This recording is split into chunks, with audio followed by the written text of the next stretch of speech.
కృతయుగంలో క్షీరసాగర మదనం సమయంలో పుట్టిన అయ్యప్ప స్వామి కలియుగం 10వ శతాబ్దపు పందల రాజుకి ఎలా దొరికాడు? ఇంతకీ అయ్యప్ప స్వామి పుట్టినది క్షీరసాగర మదనంలో జగన్మోహినిక లేక భస్మాసుర వధలో భస్మమోహినిక? నైష్టిక బ్రహ్మచారి అయిన అయ్యప్ప స్వామికి భార్యలు ఎలా ఉన్నారు? మహిషాసురుడు పుట్టగానే అతడి తల్లిదండ్రులు మరణించారు. మరి మహిషాసురుడి చెల్లెలు ఎలా అయ్యింది? మహిషి పూర్వజన్మ ఏంటి? మానవుల కంటికి కనిపించకుండా భూమిని తాకకుండా ఉండే అయ్యప్ప స్వామి బంగారు దేవాలయం ఎక్కడ ఉంది? రామాయణంలో ముక్తి పొందిన శబరిని కలియుగంలో అయ్యప్ప స్వామి ఎలా కలిశారు? ఇందులో అసలు నిజమేంటి? కంచి కామాక్షిదేవికి అయ్యప్ప స్వామికి సంబంధం ఏమిటి? ప్రాణమున్న అయ్యప్ప విగ్రహం ఎక్కడ ఉంది? అయ్యప్ప ఒక కేరళ సైనికుడు మాత్రమే, దేవుడు కాదు అంటారు. ఇందులో నిజమెంత? అయ్యప్ప స్వామిని వావరు నిజంగానే కలుసుకున్నాడా లేక ఇది అబద్ధమా? ఇప్పుడున్న అయ్యప్ప ఆలయం పురాతనమైంది కాదా? ఈ మధ్యకాలంలో నిర్మించారా? అయ్యప్ప స్వామి ఆలయంలో 18 మెట్లు మాత్రమే ఎందుకుంటాయి? వాటిని ఎవరో నిర్మించారు? నిజంగానే ప్రతి సంవత్సరం మకరజ్యోతి కనిపిస్తుందా? ఇందులో వాస్తవమేంటి? అయ్యప్ప వాహనం పెద్దపులి ఎవరో తెలుసా? అయ్యప్ప మాలను ఎందుకు వేసుకుంటారు? వేసుకున్న వాళ్ళు పాటించాల్సిన నియమాలు, వాటి ప్రయోజనాలు ఏంటి? అయ్యప్ప దీక్షలో ఉండే స్వాములు నల్లని దుస్తులే ఎందుకు ధరిస్తారు? అయ్యప్ప దర్శనానికి స్వాములు ఇరుముడి ఎందుకు తీసుకెళ్తారు? శబరిమల 18 మెట్లు ఎక్కిన తర్వాత అయ్యప్ప స్వామి దర్శనానికి ముందే తత్వమసి అని ఎందుకు రాసి ఉంటుంది? శబరిమల ధ్వజస్తంభంపై గుర్రపు బొమ్మ ఎందుకు ఉంటుంది? ఇలా అయ్యప్ప స్వామికి సంబంధించిన చాలా విషయాలు ఈ వీడియోలో తెలుసుకుందాం. ఈ వీడియో చాలా అద్భుతంగా ఉంటుంది. ఎన్నో జన్మల పుణ్యఫలం ఉంటే కానీ అయ్యప్ప స్వామి గురించి తెలుసుకోలేము. అయ్యప్ప స్వామి గురించి తెలుసుకోవాలంటే చాలా ఓపికగా మీకు వీలున్నప్పుడు మాత్రమే ఎక్కడా స్కిప్ చేయకుండా చివరి వరకు చూడండి. అలాగే ఈ ఛానల్ని కొత్తగా చూస్తున్నట్లయితే వెంటనే ఈ వీడియోని లైక్ చేసి ఛానల్ని సబ్స్క్రైబ్ చేసుకోండి.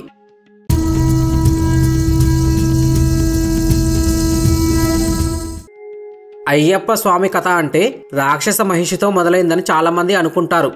కానీ అది నిజం కాదు.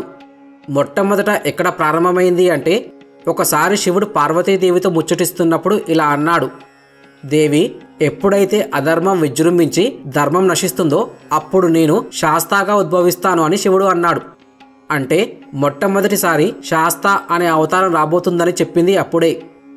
శాస్తా అంటే గురుశక్తి, శాసించే శక్తి అని అర్థం. అసలు శాస్తాలాగా ఉద్భవిస్తానని శివుడు పార్వతీదేవితో ఎందుకు చెప్పాడో తెలుసా? సృష్టిలో ఎప్పుడో ఎక్కడో ఒక దగ్గర ఒక రాక్షసుడు జన్మిస్తాడు. వాడిని అంతం చేయడానికి శివుడు అంతకన్నా ముందే ఆ రచన చేసి ఉంచుతాడు. ఆ తరువాత అవతార స్వరూపం కిందికి దిగి వస్తుంది. అయ్యప్ప స్వామివి ఎన్నో అవతారాలు ఉన్నాయి. వాటన్నిటినీ అర్థం చేసుకుంటే తప్ప అయ్యప్ప చరిత్ర అర్థం కాదు. ఇప్పుడు అసలు రహస్యాలు తెలుసుకుందాం.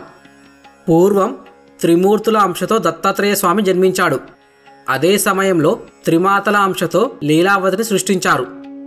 దత్తాత్రేయ స్వామి అత్రి మహర్షి దగ్గర పెరిగితే లీలాదేవి గాలవ మహర్షి దగ్గర పెరిగింది.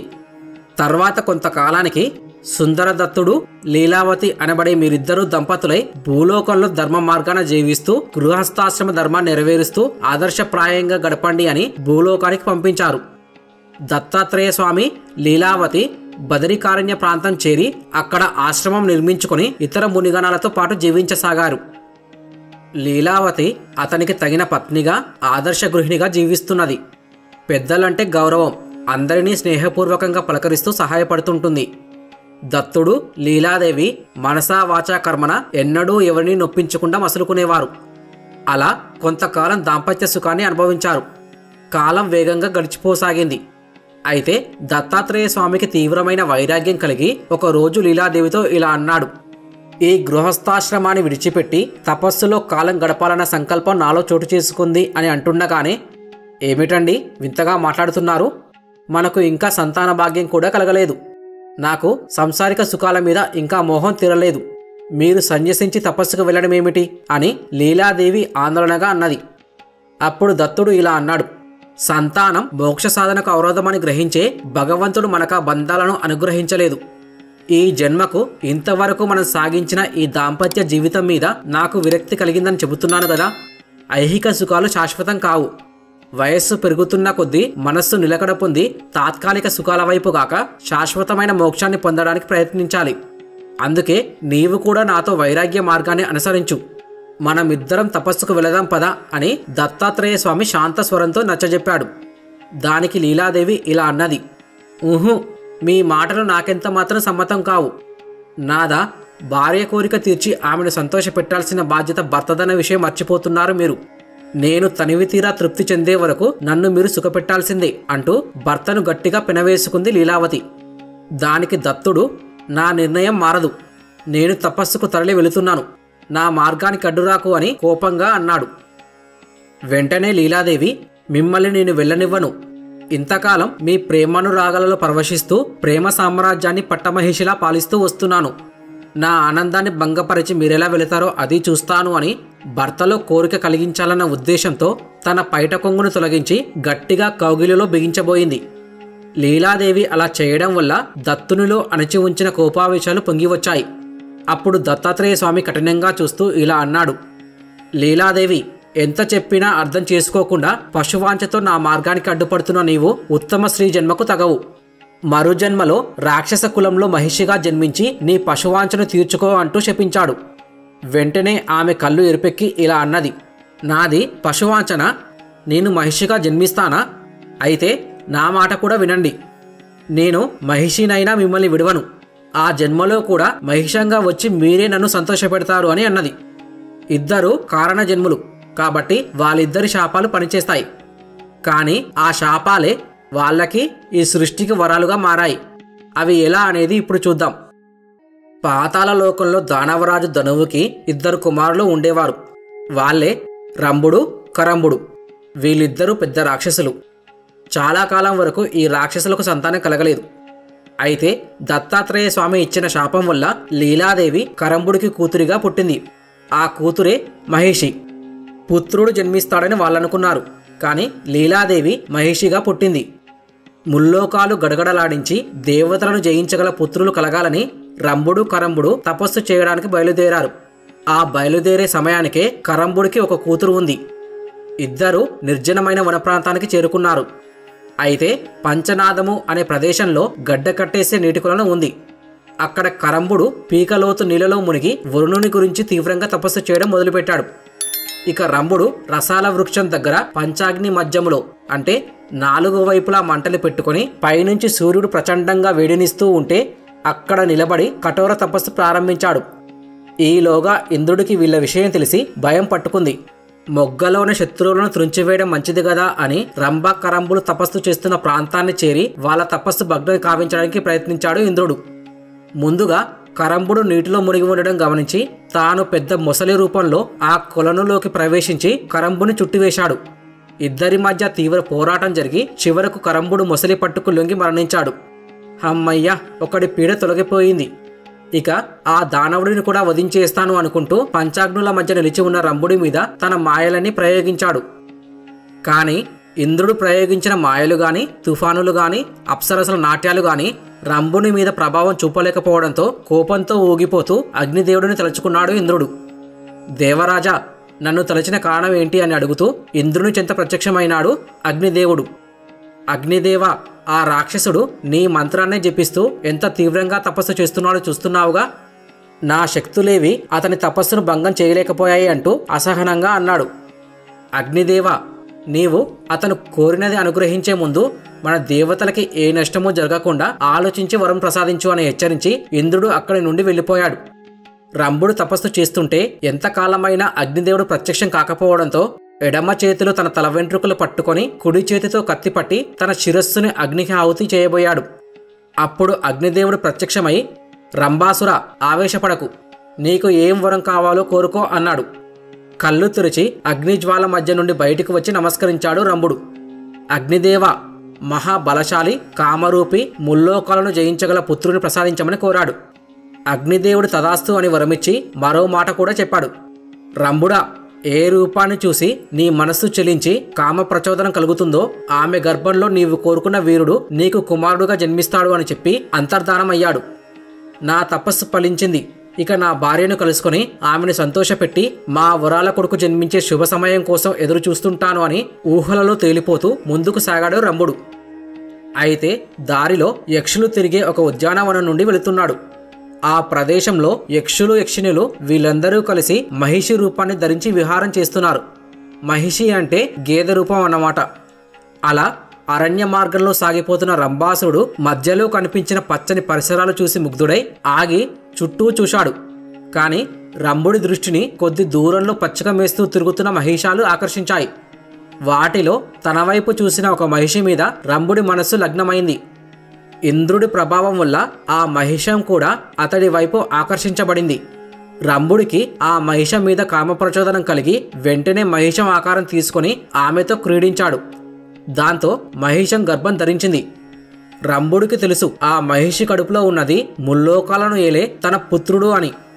అప్పుడు రంభుడు ఏం చేశాడంటే దానిని సంతోషంగా ఉంచటం కోసం, కాపాడటం కోసం మహిషిని జాగ్రత్తగా పాతాళానికి తీసుకుపోతుంటే ఆ మహిషం కూడా ఇష్టపూర్వకంగానే వెళ్ళింది. ఎందుకంటే అతడు రాక్షసుడైన తన కడుపులో పెరుగుతున్న బిడ్డకి తండ్రి కాబట్టి. అయితే ఇదంతా గమనించిన యక్షుడు ఆ మహిషాన్ని తన లోకానికి తీసుకుపోవాలని తన దగ్గరికెళ్ళాడు. ఇదంతా చూస్తున్న రంభుడు ఆ యక్షుడిని చంపడానికి వెళ్ళాడు. మదించిన ఆ మహిషం కొమ్ములతో పొడవగా రంభుడు చనిపోయాడు.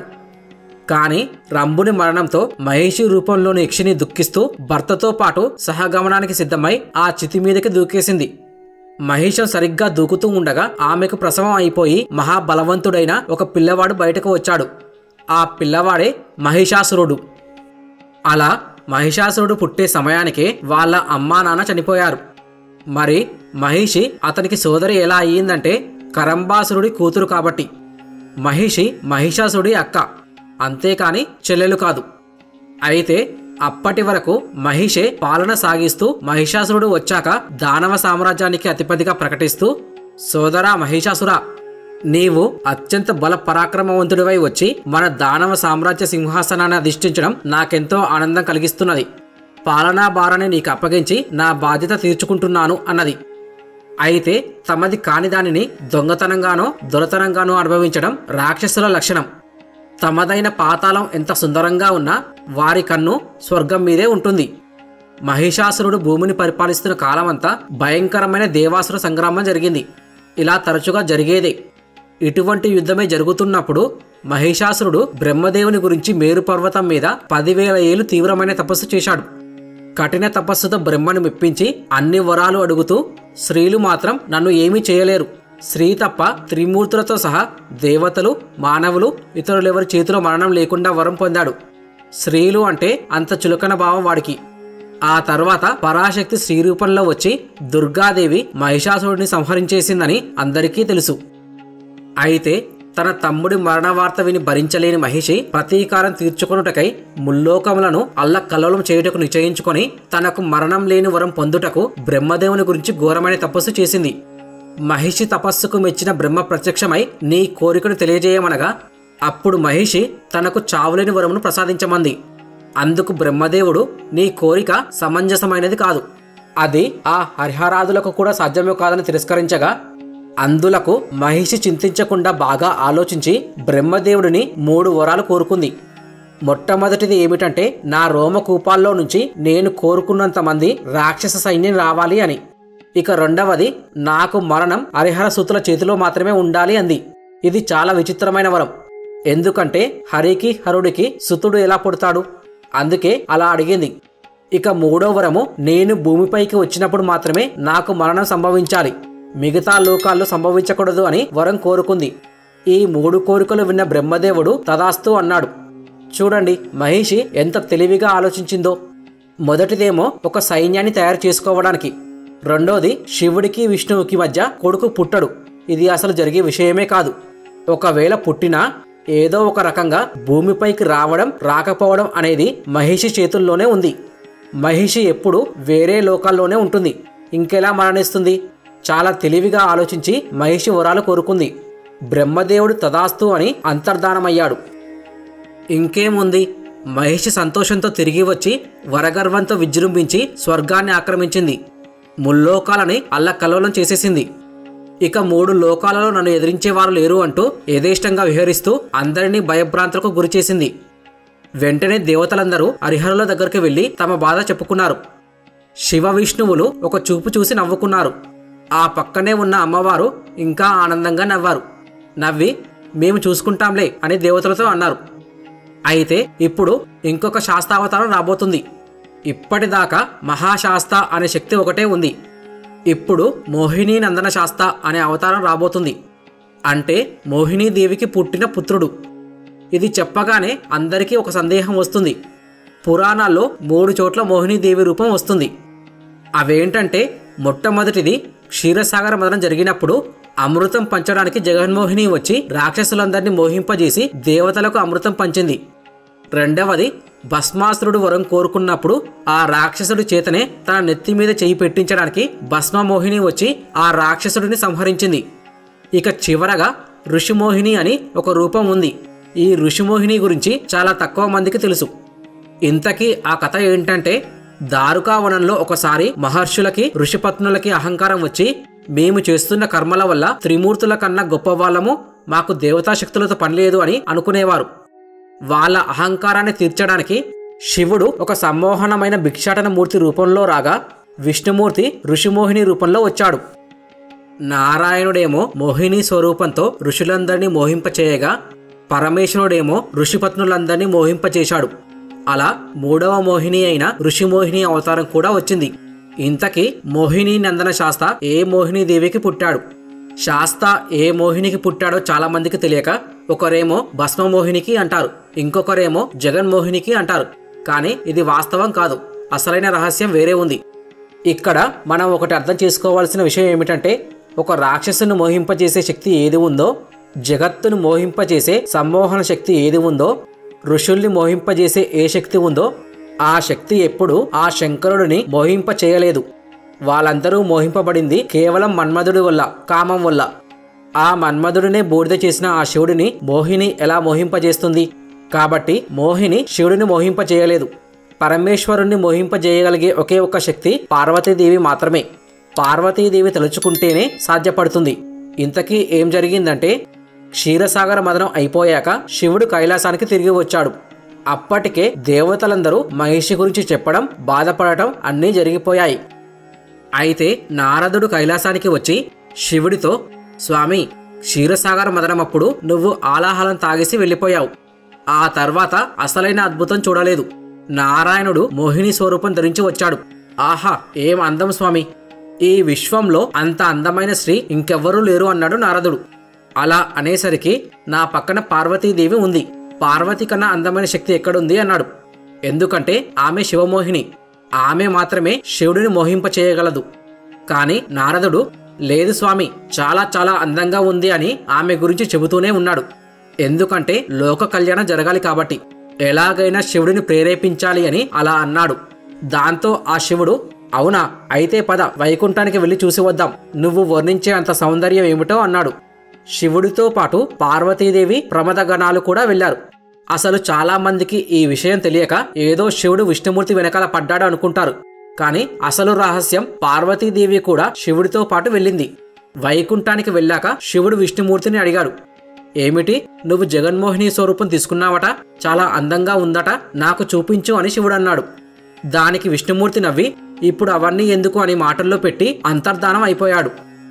తీరా అక్కడ ఒక ఉద్యానవనంలో చూస్తే దివ్యమైన సౌందర్యంతో వెలిగిపోతున్న ఒక స్త్రీ కనిపించింది. అదే నారాయణుడు తీసుకున్న ఇంకొక మోహిని, శివమోహిని అవతారం. కానీ విష్ణుమూర్తి తనంతట తానుగా తీసుకోలేదు. అది పార్వతీదేవి అనుగ్రహంతో తీసుకున్న అవతారం. మన్మధుడిని కాల్చిపడేసిన శివుడిని కూడా కలవరపెట్టిన స్వరూపం రావడానికి కారణం పార్వతీదేవిని ఆరాధించి ఆమె అనుగ్రహంతో తీసుకున్న స్వరూపం కాబట్టి. అయితే అప్పుడు ఆ శివమోహిని స్వరూపాన్ని చూసి పరమేశ్వరుడు వెంటపడ్డాడు. అక్కడే వైకుంఠంలో పార్వతీదేవి చూస్తూ గమనిస్తోంది. ప్రమదగణాలు అందరూ కూడా అక్కడే ఉన్నారు. శివమోహిని సౌందర్యాన్ని ప్రదర్శిస్తూ పరిగెడుతుంటే శివుడు ఆమె వెనకాలి పరిగెడుతున్నాడు. ఒక చోటికి వెళ్ళాక ఆమె జడ పుచ్చుకులాగాడు. ఆమె అంగీకారంగా ముసిముసి నవ్వులు నవ్వి చెయ్యందించడంతో ఇద్దరూ వనంలో విహరిస్తూ ఆనందించసాగారు. కళ్ళలో కళ్ళు కలిపి నాట్యం చేయసాగారు. శివుడు మోహినిని కౌగలించుకున్నాడు. ఆమె దొరకకుండా పరిగెడుతూ ఉంటే ఒక చోటకు వచ్చేసరికి పరమేశ్వరుడికి వీర్యస్ఖలనం అయిపోయింది. అప్పుడు ఆ వీర్యశక్తి నుంచి ఉద్భవించినదే మోహిని నందన శాస్త. ఇది స్వామివారి యొక్క 2వ అవతారం. జగన్మోహిని మాయమై ఆ స్థానంలో మహావిష్ణువు నిలిచాడు. దివ్య తేజంతో ప్రకాశిస్తున్న బాలుడి మీద పుష్పవృష్టి కురిపిస్తూ ఆనందంతో జయ జయధ్వానాలు చేశారు. అప్పుడు ఆ మోహిని నందన శాస్తాకే పరమేశ్వరుడు ధర్మశాస్త అని, బ్రహ్మదేవుడు భూతనాథుడు అని ఇలా చాలా పేర్లు పెట్టారు. అయితే అప్పుడు ఆ బిడ్డ పుట్టగానే రాతి మీద వదిలేశారు. అడవిలో పందల రాజుకు దొరికేశాడు అని సినిమాలలో చూసి అందరూ అదే నిజం అనుకుంటారు. కానీ అందరూ అనుకునేది, సినిమాలలో చూపించేది పూర్తిగా అబద్ధం. అసలు పురాణంలో అలా జరగలేదు. అసలు నిజం ఇప్పుడు తెలుసుకుందాం. మోహిని నందన శాస్త పుట్టగానే పాల కోసం ఏడ్చాడు.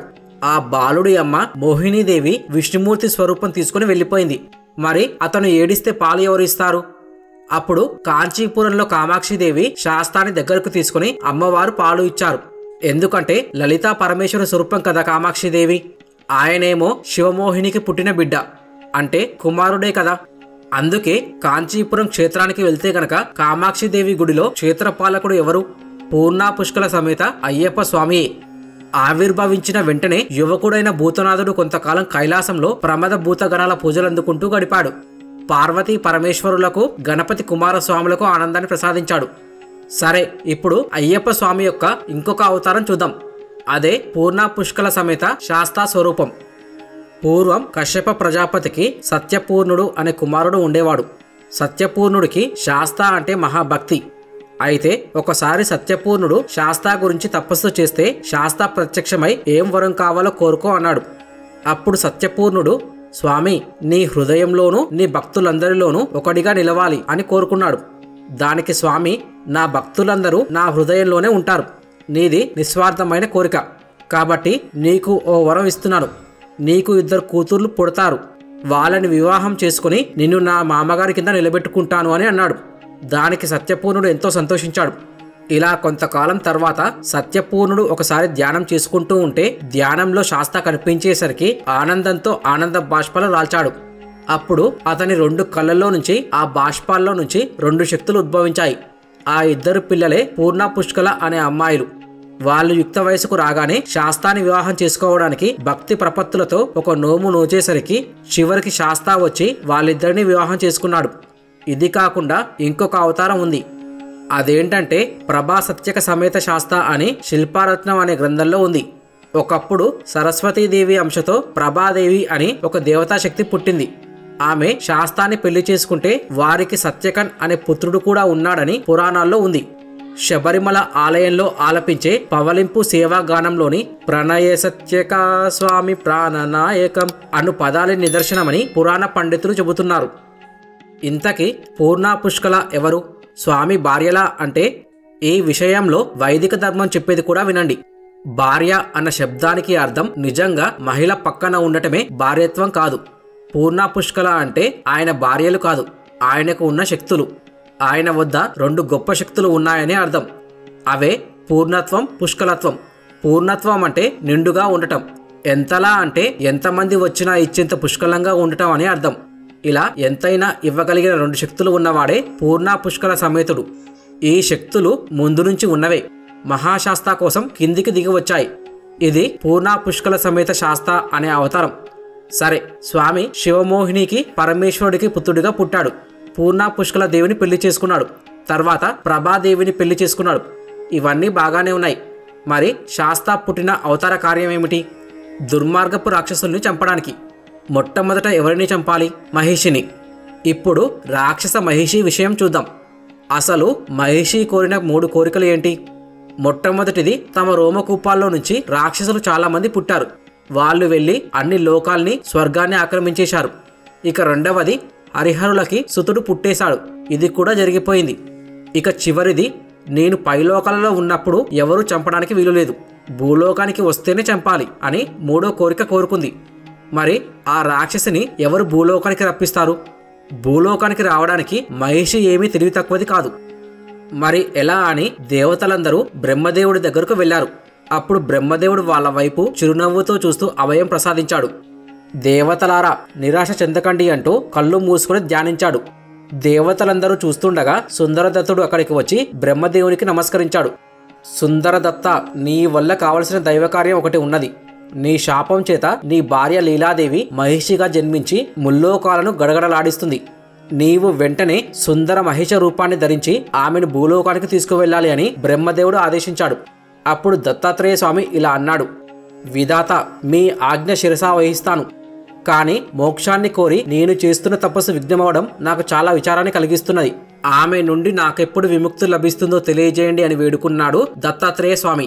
దత్త, నీ తపస్సు భంగమైనందుకు విచారించవద్దు. లీలావతి నీకిచ్చిన ప్రతిశాపాన్ని అనుభవించే వరకు నీ కర్మ పరిహారం కాదు. అందుచేత మహిష రూపంలో ఆమెతో కలిసి ఉన్న నీ మనస్సు ఇంద్రియాలకు అతీతంగా ఎప్పుడూ ముక్త స్థితిలోనే ఉంటుంది. నీ కార్యం పూర్తవగానే నీవు పరమాత్మలో ఐక్యం అవుతావని బ్రహ్మదేవుడు అన్నాడు. సరే అని దత్తుడు సుందర మహిష రూపాన్ని పొంది మహిషి నివాసాన్ని చేరుకుని మహిషిని చూసి నవ్వాడు. అల్లంత దూరం నుండి మహిషాన్ని చూస్తూనే మహిషిలో ఆనందం పొంగి వచ్చింది. సుందర మహిష నవ్వగానే ఆ నవ్వుకి పడిపోయి ఆయన వెనకాల కామవాంఛతో వచ్చేసింది. అలా ఎలా వచ్చేస్తుంది అని చాలా మందికి సందేహం కలుగుతుంది. పూర్వజన్మలో తన భర్తకి శాపం పెట్టింది కదా, నువ్వు వచ్చి నన్ను కామవాంఛతో తీసుకెళ్తావు అంది కదా. దత్తాత్రేయ స్వామి ఇప్పుడు ఆ శాపాన్ని ఉపయోగించుకొని అలా సుందర మహిష రూపంలో వచ్చాడన్నమాట. మహిషి తన స్వర్గభోగాలను పరివారాన్ని విడిచి తనను కవ్విస్తున్న సుందర మహిషం వైపు వచ్చేసింది. అలా తనకు తెలియకుండానే భూలోకానికి వచ్చేసింది. అక్కడ ఆ జంట ఏకాంతాన్ని భంగపరిచేవారు లేరు. తన పూర్వజన్మలో శాపం ఇచ్చినట్టే తనని సుఖపెట్టాడు. బాహ్య ప్రపంచంతో సంబంధం లేకుండా కొన్ని సంవత్సరాలు ఆనందంగా విహరిస్తూ గడిపేశారు. కానీ స్వామివారికి ఆ కర్మ అంటకుండా ఉన్నాడు. ఎందుకంటే దత్తాత్రేయ స్వామి ఇప్పుడు తపస్సు చేసుకుని దివ్యమైన రూపంలో వచ్చాడు. అందుకని దానికి అంటుకోలే. సరే, ఈ లోపల మహిషి కిందికి వచ్చిందని తెలిసి మన అయ్యప్ప స్వామి భూలోకానికి వచ్చాడు. శాస్తా అరణ్యంలో ప్రవేశించగానే అంతవరకు దట్టమైన వృక్షాలతో సూర్యరశ్మి చొరబడకుండా చీకటితో నిండి ఉండే ఆ ప్రాంతమంతా దివ్యమైన కాంతితో నిండిపోయింది. సుందర మహిష రూపంలో మహిషిని ఆనందపరుస్తున్న సుందరదత్తుడు భూతనాథుడు భూలోకానికి రాగానే మోక్షాన్ని పొంది వెళ్లిపోయాడు. శాస్తా యుద్ధాన్ని ప్రారంభిస్తున్నట్లుగా నోటితో సింహనాదాన్ని కావించాడు. సింహగర్జన కన్నా ఎంతో ఎక్కువగా ఆ గర్జన ఆ అరణ్యమంతా ప్రతిధ్వనించింది. ఆ శబ్దానికి గుహలో ఉన్న మహిషి గర్జిస్తూ గుహ వదిలి అరణ్య మార్గం వెంట రాసాగింది. అందుకోసమే ఎదురు చూస్తున్న శాస్త గర్జిస్తూ ఆమెను ఎదుర్కొన్నాడు. ఒకరినొకరు ఢీకొంటుంటే ఆ శబ్దానికి అరణ్యమంతా ప్రతిధ్వనించసాగింది. అయ్యప్ప స్వామి మహిషిల పోరు చూడటానికి శివుడు నందివాహనంపై వచ్చి ఆకాశ మార్గాన నిలిచి చూడసాగాడు. దేవతలంతా కూడా పరమేశ్వరుని వెనుకగా నిలిచి ఉద్రిక్తతో నిండిన హృదయాలతో చూస్తున్నారు. మహిషి రాక్షస రూపు ధరించి వేగంగా వచ్చి అయ్యప్పని కొమ్ములతో పొడవబోయింది. అప్పుడు శాస్త ఒడుపుగా ఆ కొమ్ములను పట్టి దాని వేగాన్ని నిరోధించి 2 చేతులతో ఎత్తి గిరగిరా తిప్పి భూమిపైకి విసిరేశాడు. కఠినమైన బండరాల మీద నుండి పడటంతో మహిషి శరీరమంతా రక్తసిక్తమై బాధతో విలవిలలాడుతూ కళ్ళ నుండి దారగా కన్నీళ్లు ప్రవహించసాగాయి. అక్కడే ఉన్న దేవతలంతా, స్వామి, దానిపై కరుణ చూపవద్దు, వధించవేయి అంటూ వేడుకోసాగారు. అందరూ చూస్తుండగా అయ్యప్ప మహిషి శరీరంపై ఎక్కి నిలిచి పాదాలతో మర్దిస్తూ నాట్యం చేయసాగాడు. ఎలా అంటే కాళీయుడి మీద శ్రీకృష్ణుడు నాట్యం చేసినట్టు. అప్పుడు మహిషికి తను బ్రహ్మదేవుని కోన వరం గుర్తుకు వచ్చింది. హరిహరుల పుత్రుడు ఇతనే అని, ఈ అసాధారణ చేతిలోనే తాను చావును కోరుకున్నది అన్న విషయం గుర్తుకు వచ్చింది. మహిషి అతి కష్టం మీద చేతులు జోడించి నమస్కరిస్తూ, కరుణాసింధు, నా పాపాలను మన్నించు, నీ పాద తాడనాలను భరించలేకుండా ఉన్నాను, శాంతించి నాకు బాధ నుండి ఉపశమనం ప్రసాదించు, నా పట్ల కనికరం చూపించు అంటూ దీనంగా వేడుకుంది. అయితే అప్పటికే మహిషి కళ్ళ నుండి ప్రవహిస్తున్న కన్నీళ్లు అక్కడ ఒక నదీ ప్రవాహంగా ఏర్పడ్డాయి. మహిషి ప్రార్థనలతో అయ్యప్ప శాంతించాడు. నాట్యం ఆపేసి క్రిందకు దిగి తన అమృతహస్తంతో ఆమె శరీరాన్ని స్పృశించాడు. అయ్యప్ప స్వామి అస్త ప్రభావంతో మరుక్షణం మహిషి రాక్షస రూపం మాయమై కామం చచ్చిపోయి ఒక దివ్యమైన శ్రీస్వరూపం లీలాదేవి నిలిచింది. అలా మహిషి సంహారం జరిగింది. మహిషం శిరస్సు మీద నుంచుని నృత్యం చేసిన స్వామిని ఘోషస్పతి శాస్త అని పిలుస్తారు. శాస్తాకి ఎన్నో స్వరూపాలు ఉన్నాయి, అందులో ఇదొకటన్నమాట.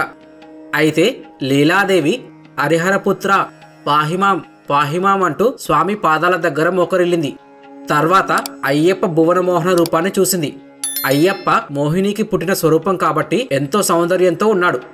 లీలావతి స్వామి వైపు దీనంగా చూసి, స్వామి, మీ స్పర్శతో నన్ను పునీతురాల్ని చేశారు, నన్ను మీ పత్నిగా స్వీకరించి నా జీవితానికి పూర్ణత చేకూర్చండి అని ప్రార్థించింది. ఈసారి కామం లేదు, స్వామి మీద దివ్యమైన ప్రేమ మాత్రమే. ఆమె కోరిక విన్న దేవతలందరూ ఆందోళనగా చూస్తున్నారు అయ్యప్ప స్వామి సమాధానం ఎలా ఉంటుందని. స్వామి మహిషిని కరుణించి పూర్వజన్మ రూపం ప్రసాదించకుండా వదించివేసి ఉంటే బాగుండేది. ఇప్పుడు ఎలాంటి కోరిక కోరిందో చూశారా మహర్షి అని ఇంద్రుడు లీలాదేవి వైపు కసిగా చూస్తూ అన్నాడు. అప్పుడు నారదుడు ఇలా అన్నాడు. హరిహరుల అంశాలతో జన్మించినవాడు కదా అయ్యప్ప స్వామి కరుణారూపుడు. శరణన్న శ్రీని క్షమించడంలో ఆశ్చర్యమేముంది? ఇప్పుడిక ఏం చేస్తాడో చూద్దాం, తొందరపడకండి అని నారదుడు అన్నాడు. అయితే లీలాదేవి కోరిక విని చిరునవ్వు నవ్వాడు అయ్యప్ప స్వామి. ఓ శ్రీరత్నమ, మహిషిగా అజ్ఞానంతో కొట్టుమిట్టాడుతున్న నీలోని అహంకారాన్ని, బుద్ధిమాంద్యాన్ని నిర్మూలించి నిన్ను పవిత్రురాలిని చేయడానికే నీ శరీరంపై నాట్యం చేశాను. నీవు పడే బాధ చూడలేక నా హస్తస్పర్శతో ఉపశమనం కలిగించాను. ఇప్పుడు నీ కోరిక తీర్చే అవకాశం లేదు. ఎప్పుడైనా నేను భూమిపైన అవతరించినప్పుడు చూద్దాంలే అని చెప్పేసి ఆయన లోకానికి ఆయన వెళ్ళిపోయాడు. ఇక భూమి మీద అయ్యప్ప ఎప్పుడు అవతరిస్తాడా అని లీలాదేవి వేచి చూస్తోంది. సరే, ఇంతకీ మహిషి సంహారం భూమి మీద ఎక్కడ జరిగిందంటే భారతదేశంలోని కేరళలో జరిగింది. మహిషి సంహారం జరిగినప్పుడు కేరళ అనే ప్రదేశం లేదు. విష్ణుమూర్తి 6వ అవతారమైన పరశురాముల వారు వచ్చి కేరళ అనే ప్రదేశాన్ని సృష్టించాడు. పరశురాముడు తాను సృష్టించిన మలయాళ భూభాగంలో అధర్మం రాజ్యమేలడం చూసి భూలోకంలో మరలా ధర్మ సంస్థాపన చేయవలసిన బాధ్యతను తన భుజస్కంధాలపై వేసుకుని ధర్మరక్షణకై భూలోకమున ధర్మస్థాపన గావించమని ధర్మశాస్త్రాన్ని వేడుకున్నాడు. తర్వాత పరశురాముడు దేవశిల్పి అయిన విశ్వకర్మతో కేరళ క్షేత్రమున శ్రీ ధర్మశాస్త్ర వారి కోసం ఒక స్వర్ణ దేవాలయం భూమిని తాకని విధంగా నిర్మించమని కోరాడు. పరశురాముడు సూచించిన విధంగా విశ్వకర్మ వారు పొన్నంబల మేడు చేరుకొని పొన్నంబల మేడులో మనుషులకు కనిపించని భూమిని తాకని విధంగా స్వర్ణ దేవాలయం నిర్మించాడు. ధర్మశాస్త్ర మొట్టమొదట భూమి మీద అడుగుపెట్టిన పవిత్రమైన ప్రదేశమే కేరళ. ఆ తరువాత పరశురాముల వారు శాస్తాకి 108 ఆలయాలను సృష్టించి ఆ చుట్టుపక్కల వాటిల్లో స్వాములను ప్రతిష్ఠించారు. అయితే శాస్త అవతారాలు 108 ఉన్నాయి. అందులో ముఖ్యమైనవి 18 అవతారాలు. అందులో ముఖ్యమైన అవతారం గురించి ఇప్పుడు తెలుసుకుందాం. ఆ స్వరూపాన్ని కిరాత శాస్త్ర అని పిలుస్తారు. ఈ అవతారం మహాభారత కాలంలో జరిగింది. ఒకసారి ఏమైంది అంటే అర్జునుడు పాశుపతాసనం కోసం తపస్సు చేస్తున్నప్పుడు శివుడు పార్వతీదేవి కిరాత రూపంలో వచ్చి అర్జునుడితో యుద్ధం చేయడం మనకు తెలుసు కదా. కిరాతార్జునయం తర్వాత పార్వతీదేవి ఆ కోయ రూపంలో ఉండగా శివుడు అమ్మవారిని చూసి ఆహా ఎంత అందంగా ఉన్నావు నువ్వు అన్నాడు. అంతే, శివుడు మోహింపబడి అప్పుడే ఒక శాస్త్ర స్వరూపం పుట్టింది. అదే కిరాత శాస్త్ర. ఇప్పుడు పురాణ కాలం అయిపోయింది. ఇక కలియుగంలో అయ్యప్ప స్వామికి సంబంధించిన విషయాలు ఇప్పుడు తెలుసుకుందాం. మొట్టమొదట నేపాల దేశము అంటే ఇప్పటి నేపాల్ దేశంను ఫలింజవర్మన్ అనే రాజు పరిపాలించేవాడు. అతనికి పుష్కల అను కుమార్తె ఉంది. ఆమె అతిలోక సుందరి, ఆ పరమశివుని భక్తురాలు. ప్రతినిత్యం పరమశివుని ధ్యానిస్తూ ఆ పరమేశ్వరుని నామస్మరణ చేస్తుండేది. అయితే ఒకసారి నేపాల రాజ్యంలో తీవ్రమైన కరువు కాటకాలు ఏర్పడి ప్రజలు ఆకలితో మరణించేవారు. ఫలింజవర్మన్ తన రాజ్య దుస్థితి చూసి చింతిస్తున్న సమయంలో ఒక బేతాళ మాంత్రికుడు రాజు వద్దకు వచ్చి, ఓ రాజా, నీ రాజ్యము కరువు కాటకాలతో కొట్టుమిట్టాడుతున్నది. నీ రాజ్యాన్ని ఈ పరిస్థితి నుండి నేను కాపాడగలను అని రాజుకు ఆశ కల్పించాడు. ఆ రాజు మాంత్రికుని మాటలు నమ్మి ఏమి చేయాలో చెప్పండి అన్నాడు. దానికి ఆ బేతాళ మాంత్రికుడు, ఓ రాజా, నీ కుమార్తె పుష్కలదేవిని కాళికాదేవికి బలి ఇచ్చిన ఆ కాళికాదేవి శాంతించి ఈ రాజ్యాన్ని కాపాడుతుంది. నా మాటలు నమ్ము, సమయం లేదు రాజా అని ఒత్తిడి చేశాడు.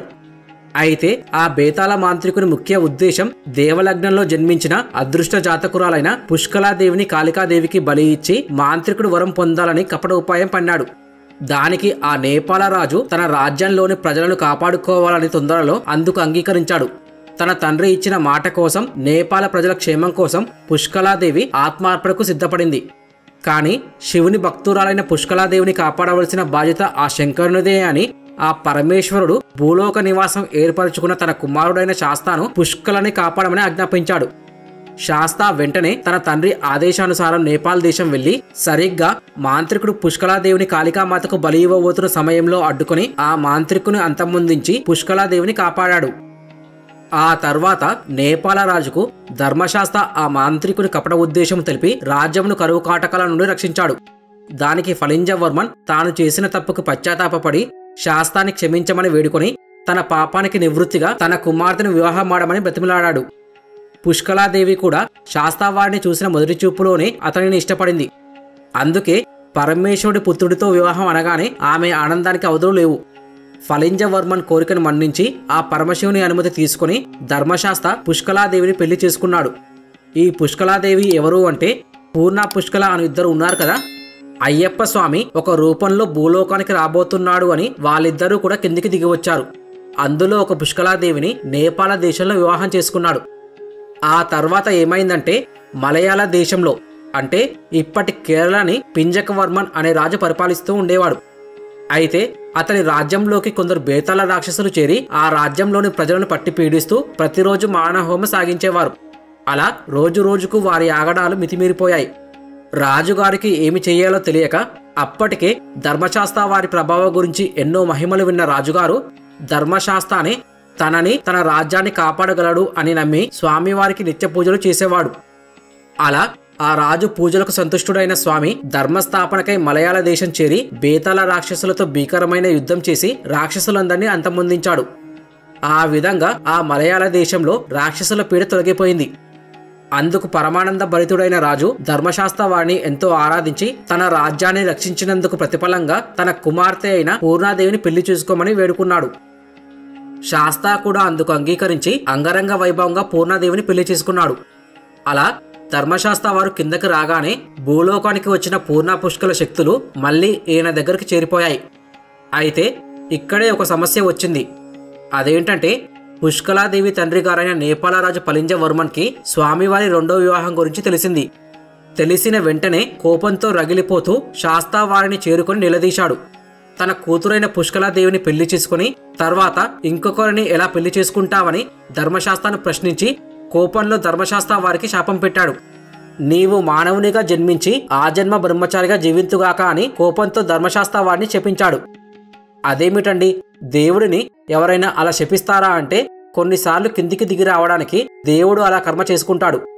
శ్రీరాముడు భూలోకానికి రావడానికి దక్షయజ్ఞ సమయంలో విష్ణుమూర్తి సతీదేవిని తన సుదర్శన చక్రంతో ముక్కలుగా చేసి పరమశివుని చేత శాపం తీసుకున్నాడు.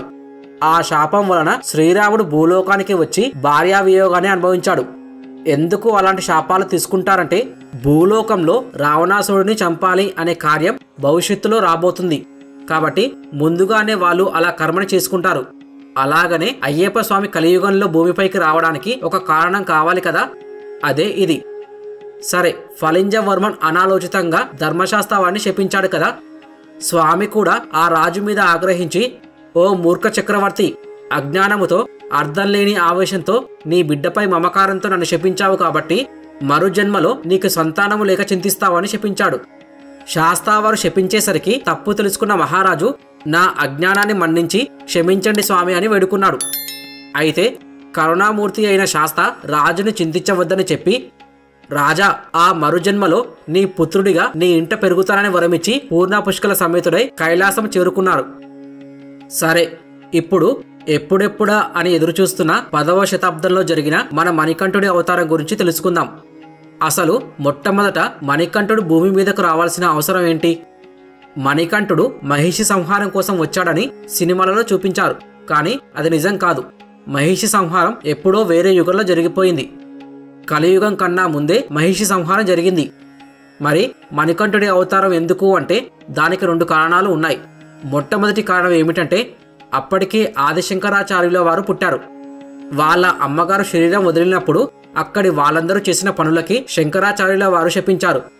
ఏమని అంటే కేరళ ప్రదేశానికి పాషండ మతస్థులు అందరూ చేరుతారు అని. ఆ శాపం వల్ల కేరళ ప్రదేశం అంతా పాషండులతో నిండిపోయింది.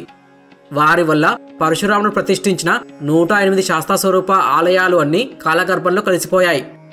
వాటిని ఉద్ధరించడానికి శాస్త్ర దిగిరావడం ఒక కారణమైతే, ఇక రెండో కారణం ఏంటంటే 10వ శతాబ్ద సమయంలో శివకేశవ భేదాలు విపరీతంగా పెరిగిపోయాయి. విష్ణు భక్తులైన వాళ్ళు శివభక్తులను చంపేయడం, శివభక్తులైన వాళ్ళు విష్ణు భక్తులను చంపేయడం లాంటివి మొదలయ్యాయి. వీటితో పాటు దురదృష్టవశాత్తు కొంతమంది గురువులు వచ్చి వాళ్ళు కూడా శివకేశవ భేదాలను సృష్టించడం మొదలుపెట్టారు. మరి శివకేశవుల గురించి ప్రజలు కొట్టుకు చస్తూ ఉంటే రక్షించాల్సింది ఎవరు? శివకేశవ కుమారుడైన హరిహర సుతుడైన అయ్యప్ప స్వామి కదా. అందుకని 10వ శతాబ్దంలో మణికంఠుని అవతారం జరిగింది. అంతేకాని మహిషి సంహారం కోసం కాదు. ఇంతకీ మణికంఠ అవతారం ఎక్కడ జరిగిందంటే 10వ శతాబ్దంలో కేరళలో పాండ్య రాజ్యానికి సంబంధించిన పందల రాజ్యం అనే ఒక రాజ్యం ఉండేది. పందల రాజ్యానికి రాజు రాజశేఖర వర్మ. అతడు పరమశివభక్తుడు. ఆయన భార్య సాధ్వీమణి మహావిష్ణు భక్తురాలు. ఇక్కడ గమనించండి, శివకేశవులను వేరువేరుగా పూజించే ఇంటికే ఆ హరిహరసుతుడు వెళ్ళాలనుకున్నాడు. అయితే వారికి చాలా కాలం వరకు సంతానం కలగక, అందుకోసం ఆ దంపతులు నిరాశ చెందకుండా ఎన్నో వ్రతాలు, నోములు, పూజలను జరిపించినా సంతానం కలగలేదని బాధపడక దేవుని పూజలు మాత్రం మానలేదు. అయితే ఒకరోజు రాజశేఖర పాండ్యుడు పంబా నది తీర అడవి ప్రాంతంలోని క్రూర మృగములు బాధపడలేక తన పరివారంను వెంటబెట్టుకుని వేటకు వెళ్ళాడు. పందల రాజ్య సమీపంలోని దట్టమైన అరణ్యాల మధ్యగా ప్రవహిస్తుండే పవిత్రమైన పంబానది జలాలు ఆ ప్రాంతవాసులకు జీవనాధారాలు. ఆ పవిత్ర పంబానది తీరం ఒడ్డున పచ్చని పచ్చిక ఆకులు పచ్చని తివాచి పరిచినట్లు ఎవరి రాక కోసమో ఎదురు చూస్తున్నట్లున్నది. గలగలమని పారుతున్న నదీ జలాలు, చల్లటి గాలి, పువ్వులు జలజలమని రాలుస్తున్న వృక్షాలు ప్రకృతి శోభాయమానంగా ముస్తాబై ఎవరికో స్వాగతం చెప్పడానికి ఆతృత పడుతున్నట్లుగా ఉంది ఆ సమయం. అప్పుడే ఆకాశం నుండి అద్భుతమైన కాంతితో వెలుగుతున్న జ్యోతిపుంజం సాక్షాత్కరించింది. అందులో నుండి శివకేశవుల మధ్యగా భూతనాథుడు ప్రకటితమైనారు. అప్పుడు హరిహరులు భూతనాథుని వైపు ప్రసన్నంగా చూస్తూ, కుమారా, నీవు మానవ రూపంతో అవతరించవలసిన శుభ సమయం ఆసన్నమైందని, ఇక్కడికి మరికొద్దిసేపట్లో మా భక్తుడైన పందలరాజు వస్తాడు. అతనికి పుత్రుడివై లోకరక్షణ చేయమని అన్నారు. అప్పుడు భూతనాథుడు మీ ఆజ్ఞను శిరసా వహిస్తున్నాను అంటూ కళ్ళు మూసుకొని ధ్యానించాడు. వెంటనే పొత్తిలలో పాపడుగా మారి పచ్చిక మీద సాక్షాత్కరించి కెవ్వుమన్నాడు. ఇలా మానవ రూపం ఎందుకంటే ఇంతకు ముందు అవతారంలో చెప్పుకున్నాం కదా, నేపాల రాజు శపించి బ్రహ్మచారిగా ఉండమని అన్నాడని. అందుకోసం అయ్యప్ప ఇలా వచ్చాడన్నమాట. మహావిష్ణువు అయ్యప్ప కంఠంకు మణిహారం కట్టాడు. అందుకే అయ్యప్ప స్వామిని మణికంఠుడు అని పిలుస్తారు. ఇక శివకేశవులు శిశువు తల మీద నిమిరి దీవించి అంతర్ధానమయ్యారు. అప్పుడే అటు నుండి వెళుతున్న రాజశేఖరుడికి పసిపాపడు ఏడుపు వినిపించి పంబా నది తీరానికి చేరుకున్నారు. రథం దిగి చుట్టూ చూసిన రాజుకు పచ్చిక మీద పడుకొని కెవ్వుమని ఏడుస్తున్న పసిపాపడు కనిపించడంతో గబగబా అటువైపు వెళ్ళాడు. అప్పటి వరకు పడగ ఎత్తిపట్టి బాలుడి మీద ఎండ పడకుండా చూస్తున్న పాము రాజశేఖర వర్మ వస్తుండడం చూసి చెర్రున ప్రక్కకు జారిపోయింది. అలా అయ్యప్ప స్వామి పాల్గొన మాసం ఉత్తరా నక్షత్రం రోజు రాజుకు దొరికాడు. రాజు పసివాడిని ఎత్తుకోగానే ఎక్కడి నుంచో ఒక సన్యాసి ప్రత్యక్షమై, ఆ పిల్లవాడు నీ వంశంలో ఉన్న అన్ని కష్టాలను తీరుస్తాడని, 12 ఏళ్లు వచ్చిన తర్వాత ఆ బాలుడి దైవత్వం గురించి తెలుస్తుందని, ఆ బాలుడి మెడలో మణిహారం ఉండటంతో అతనికి మణికంఠుడు అని నామకరణం చేయమని చెప్పి వెళ్ళిపోయాడు. ఆ పరమేశ్వరుడు తన కోసమే ఈ శిశువుని ఇక్కడ ఉంచాడు అనుకుని ఆ పిల్లాడిని తనతో అంతఃపురానికి తీసుకెళ్లాడు. అయితే అందరికీ వచ్చే సందేహం ఏంటంటే, క్షీరసాగర మదనం అప్పుడు పుట్టిన పిల్లవాడిని అడవిలో వదిలేస్తే ఎప్పుడో వేరే మన్వంతరంలో ఇప్పటిదాకా భూతనాథుడు ఎక్కడ ఉన్నాడా అని. కానీ అసలు నిజం, అక్కడ పుట్టిన అవతారం వేరు. ఆ రాజు ఇంట్లో మణికంఠుడు పెరగడానికి అడవిలో అప్పటికప్పుడు కనిపించాడు అంతే. పందలరాజు ఆ బాలుడిని ఇంటికి తీసుకెళ్లి మహారాణికి జరిగిందంతా చెప్పాడు. ఆమె మహా ఆనందంగా బాలుని ఎత్తుకొని అక్కున చేర్చుకుని ఆనంద పరవశురాలైంది. మణికంఠుడు అడుగుపెట్టిన మహత్యం వల్ల పందలరాజు సుభిక్షంగా మారింది. అంతేకాక పందలరాణి కూడా గర్భం దాల్చి ఒక కుమారునికి జన్మనిచ్చింది. వారి ఆనందాలకు అవధులు లేవు. మణికంఠునికి 5వ ఏట రాగానే అక్షరాభ్యాసం, ఉపనయన సంస్కారం జరిపి విద్యాభ్యాసం కోసం గురుకులానికి పంపించాడు రాజు. ఏక సంతాగ్రహి అయిన మణికంఠుడు శాస్త్రాలు, వేదాలు కొద్ది కాలంలోనే అభ్యసించి అందరికీ ఆశ్చర్యం కలిగించాడు. వాటితో పాటు క్షత్రియులకు అవసరమైన విలువిద్య, గుర్రపు స్వారీ, మల్లయుద్ధం, కత్తిసాము, శస్త్రాస్త్ర ఉపయోగ సంహారాలు గురుకులంలోనే ఉంటూ నేర్చుకున్నాడు. అలా కొద్ది కాలంలోనే విద్యాభ్యాసం పూర్తయింది. అతి తక్కువ కాలంలో అన్ని విద్యలలో ఆరితేరిన మణికంఠుడిని చూసిన గురువు విద్యారణ్యుడు ఎంతో మెచ్చుకున్నాడు. మణికంఠుడు భక్తి ప్రపత్తులతో గురువు గారికి పాదాభివందనం చేసి, గురుదేవా, విద్య నేర్పిన గురువుకు గురుదక్షిణ సమర్పించుకోకపోతే ఆ శిష్యుని జీవితం అర్థం లేనిది అవుతుంది. మీకు నేను ఏమి సమర్పించినా అది మీరు నేర్పిన విద్యకు నా పట్ల చూపిన వాత్సల్యానికి సరికాదు. నా యందు దయ ఉంచి నేనేమి ఇవ్వమంటారో మీరే సెలవిచ్చి నన్ను ధన్యుడిని చేయండి అన్నాడు. ఆ మాటలు విని గురువు కొద్దిసేపు ఏదో ఆలోచిస్తూ ఉండిపోయాడు.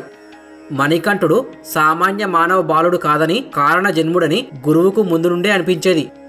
అందుకే ఆశ్రమంలో ఒక మూలగా కూర్చొని ఉన్న 10 ఏళ్ల కుమారుడిని చేయి పట్టి నడిపించుకుంటూ బయటకు తీసుకువచ్చాడు. మణికంఠ, నా పుత్రుడు పుట్టుకతోనే అంధత్వంతో, చెవిటితనంతో, మూగోతనంతో పుట్టి మాకు తీరని దుఃఖాన్ని ప్రసాదించాడు. నా కుమారుని ఆరోగ్యవంతుని చేయగలవా అని అడిగాడు. అప్పుడు మణికంఠుడు చిన్నగా నవ్వి ఆ బాలుడి దగ్గరకు వెళ్లి చెవులను, కళ్ళను, ముఖాన్ని తడిమి, నీ పాపాలు ఈ రోజుతో పరిహారమైనాయి. గురుపుత్ర, ఇలా చూడు అని గంభీరంగా అన్నాడు. గురుపుత్రుడు మణికంఠుని వైపు చూస్తూ నిలిచాడు. మణికంఠుడు అతనికి జ్యోతి రూపంలో కనిపించాడు. ఆ జ్యోతిలో నుండి ఓంకారనాద తరంగాలు గురుపుత్రుడి చెవిలో ప్రవేశించి అతని నోటి నుండి అప్రయత్నంగా మాటలు వెలువడ్డాయి. అప్పుడు గురువు ఆనందం వర్ణనాతీతం. ధన్యులం ఓంకార రూప మణికంఠ, మీకివే మా కోటి కోటి ప్రణామాలు అంటూ కృతజ్ఞతాపూర్వకంగా నమస్కరించారు గురువు, ఆయన కుమారుడు. ఆ తర్వాత గురువు అనుమతి తీసుకుని రాజధానికి తిరిగి వచ్చాడు మణికంఠుడు. అయితే మణికంఠుడు ప్రజలను కన్న బిడ్డలలాగా చూసుకునేవాడు. 12 ఏళ్ల వయసుకే ఎంతో పరిణతి చెందిన వ్యక్తిత్వంతో ప్రజాక్షేమం కోసం అతను తీసుకునే నిర్ణయాలు, జరిపే కార్యక్రమాలు దక్షత గల పాలకునిగా గుర్తింపు కలిగించాయి. అందుకే పందలరాజు ఒక నిర్ణయానికి వచ్చాడు. ఒకరోజు నిండు సభలో ఇక ఆలస్యం చేయకుండా మణికంఠుడికి పరిపాలనా బాధ్యత అప్పగించి నేను విశ్రాంతి తీసుకోవాలనుకుంటున్నాను అని అందరితో అన్నాడు. దానికి అక్కడి వాళ్ళందరూ ఎంతో సంతోషించారు. అయితే మహారాజుకు సంతాన భాగ్యం లేదని, రాజ్యం ఆయన తదనంతరం తన వశం చేసుకోవాలని దురాలోచనలో ఉన్న మంత్రికి మణికంఠుడి రాక ఎంత మాత్రం నచ్చలేదు. అందుకే మణికంఠుడిని ఎలాగైనా తన మార్గం నుండి శాశ్వతంగా తొలగించడానికి ప్రయత్నాలు చేశాడు. వెంటనే మంత్రి ఏం చేశాడంటే మణికంఠుడి మీద క్షుద్రప్రయోగం చేయించాడు. దాంతో మణికంఠుడికి విషప్రయోగం జరిగినట్టు అయిపోయి శరీరం మొత్తం బంగారు మేనిఛాయ నుండి నలుపు రంగులోకి మారిపోయింది. చర్మమంతా ముడతలు పడి వ్రణాలతో రసికారుతున్నది. రాత్రి వరకు ఆరోగ్యంగా ఉన్న నీకు హఠాత్తుగా ఇటువంటి రోగం ఏ విధంగా సంభవించింది మణికంఠ అంటూ రాజు వెంటనే రాజవైద్యులను పిలిపించాడు. ఆ వింత వ్యాధికి వైద్యులు ఏవేవో ఔషధాలు ఇచ్చి చికిత్స ప్రారంభించారు.